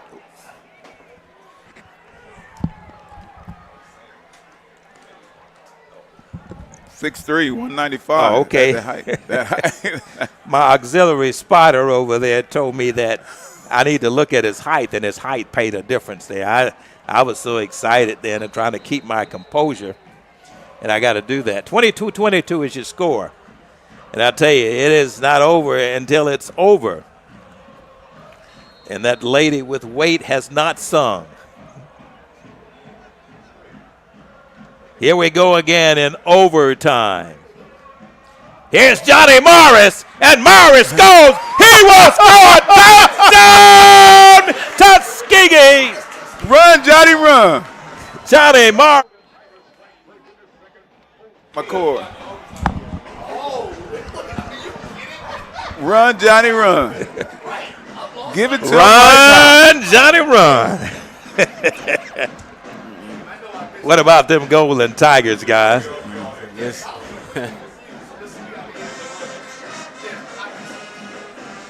They just know how to fight. Even with a young team, they just know how to fight. Hey, and Johnny Morris, I tell you, the young man from Spanish Fort, Alabama, he's a sophomore.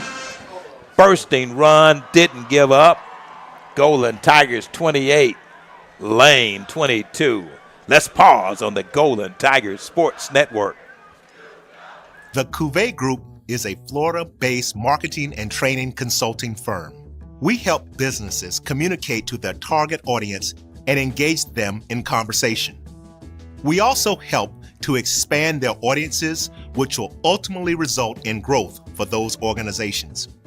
In addition to being a certified constant contact specialist, my colleagues and I are also certified in John Maxwell Leadership Principles. We use these proven principles to conduct workshops, training, and private coaching sessions for individuals and companies looking to take things to the next level. Contact us to schedule a free consultation. Issues today, don't. We're back to live action where the Golden Tigers have drawn new blood. 28-22 your score.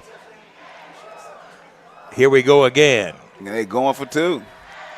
Here we go again, guys. Malik Davis, he's been here before, guys. Johnny Morris joins him in the backfield. A little play action here. And Malik fires it out. And it's incomplete. Intended receiver was number 81 for the Golden Tigers. That was Malik Thomas was on the receiving end for the Golden Tigers. 28-22 is your score in overtime here. And, guys, this has been an exciting afternoon for football, and these high school visitors, as they've had a treat here in Tuskegee, Alabama. A lot of recruits on the sideline. They got a chance to see firsthand these Tigers in operation. Let's see. We got Jock Jones. We want to make sure he get covered. There it is. There you go, coming underneath. Here's Lane again, number 24, the ball carrier for the Dragons of Lane, Jamarcus Banks. He's out of Phoenix City, Alabama, went to Glenwood High School for Lane. He's a little injured there.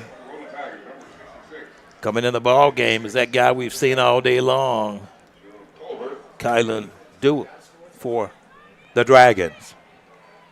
28-22, you score in overtime here at Cleveland L. Abbott Memorial Stadium. Gadsden calling the signals for the Dragons of Lane. Trips to the near side. One receiver to the far side. Here's a play. It's going to be caught inside. Michael King on the stop for the Golden Tigers, shy of a first down. And that's going to be Young to catch that ball, you know. It is. It is.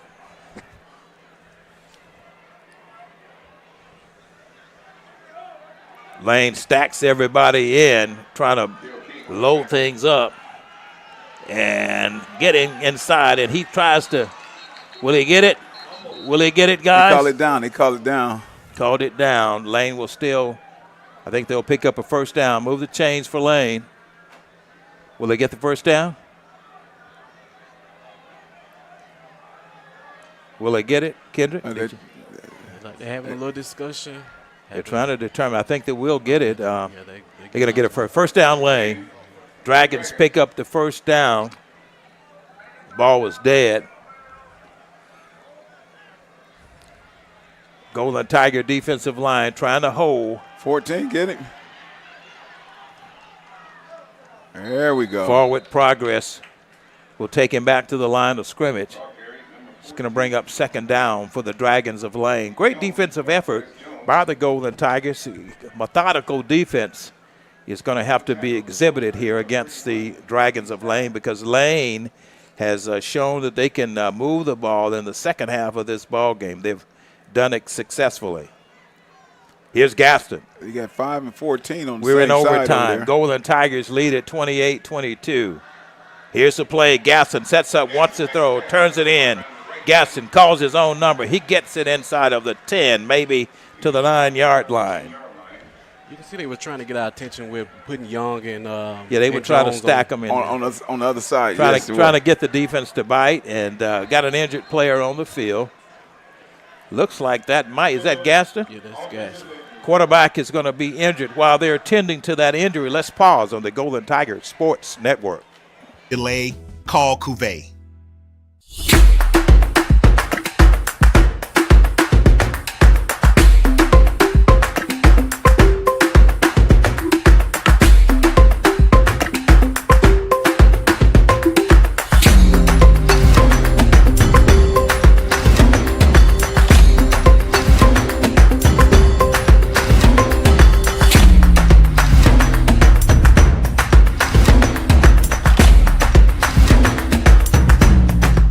You're looking for the latest information on Southern University sports, the Southwestern Athletic Conference, and HBCU athletics. There's only one place to go. Tune in to the Carlos Brown Show, exclusively on the Black College Sports Network. T. Madden & Associates is a sophisticated and experienced law firm located in your neighborhood.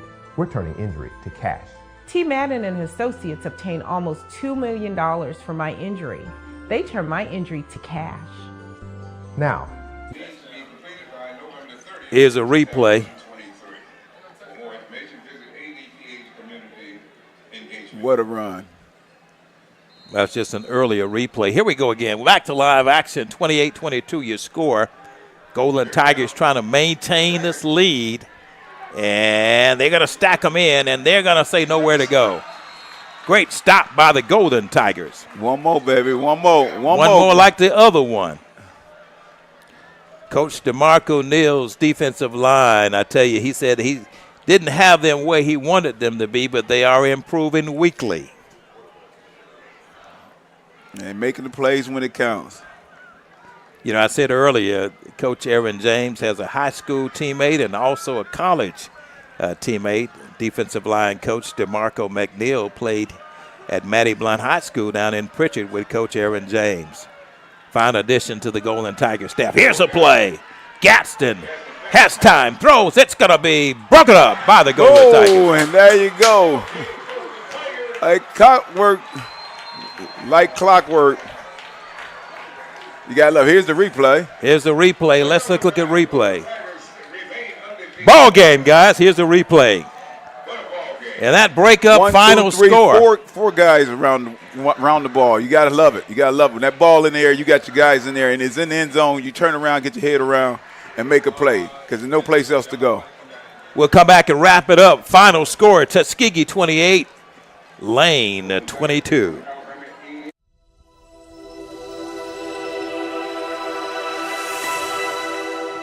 Welcome to Tuskegee University. I am Charlotte Morris,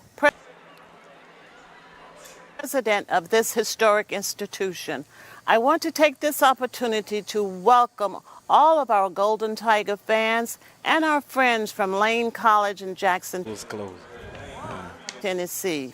We want you to rally in that good old Tuskegee spirit and let's bring home a win again.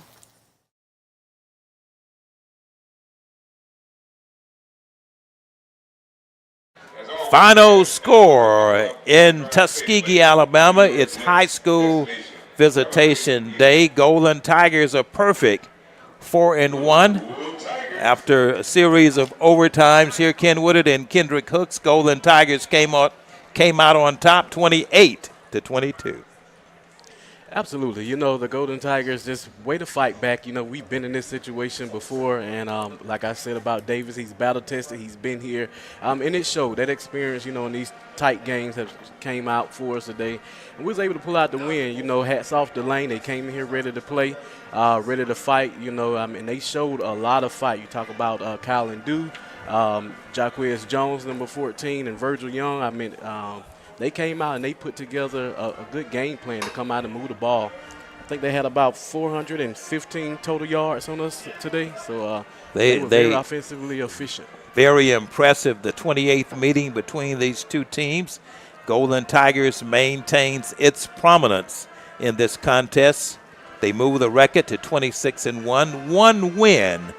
The Lane Dragons have only beat the Golden Tigers one time, and Coach Aaron James' Golden Tigers fulfilled that record today in overtime, 22-28. Ken Woodard, what do you think about the ball game today? You know, I got to start with my defense, my linebackers, number 1 and number 3. Vince Hill had a great game. Malik Moore, they are making some plays when they need to. We had another pick going. Mekhi King had a pick as well.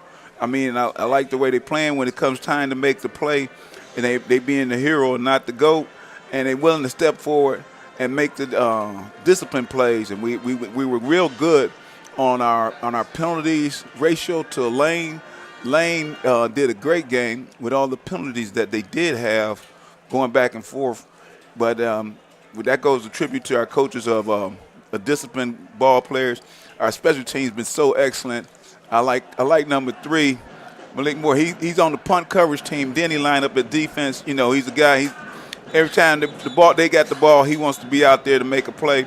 So I love that, and I commend that in him. Still being on special team and being a starter.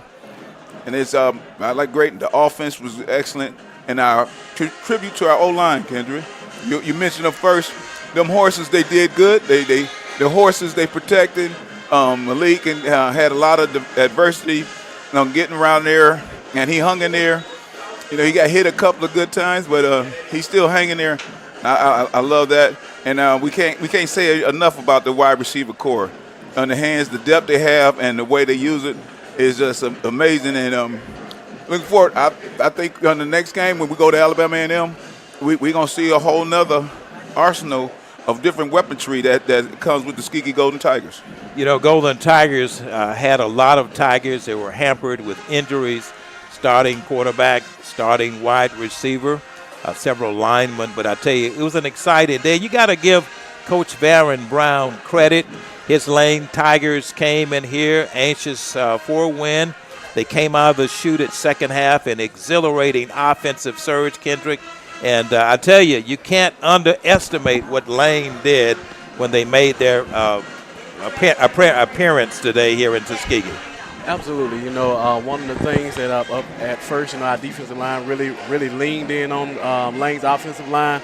But, shout out to them for being able to come back and hang in this game and almost pull off the upset. But the Golden Tigers, we just fight back. You said through the injuries, we learned a lot about this team. And just hats off to Coach James, coaching that next man up mentality.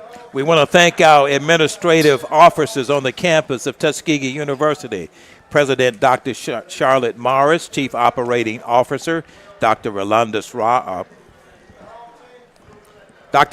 Rice, Athletic Director Reginald Ruffin, Sports Information Director, it's going to be Jordan Benson. The staff and management, we want to thank our producer, Roy Evans, Ken Woodard, Kendrick Hooks. We want to thank you again for another outstanding Golden Tigers Sports Network production. Our time is expired, and we want to thank you for yours. Ball game next weekend in Normal, Alabama. It's homecoming as the Golden Tigers go up on the hill to face the Alabama A&M Bulldogs. For Ken Woodard and Kendrick Hooks, I'm Frank Lee. Have a wonderful Saturday afternoon. Go Golden Tigers.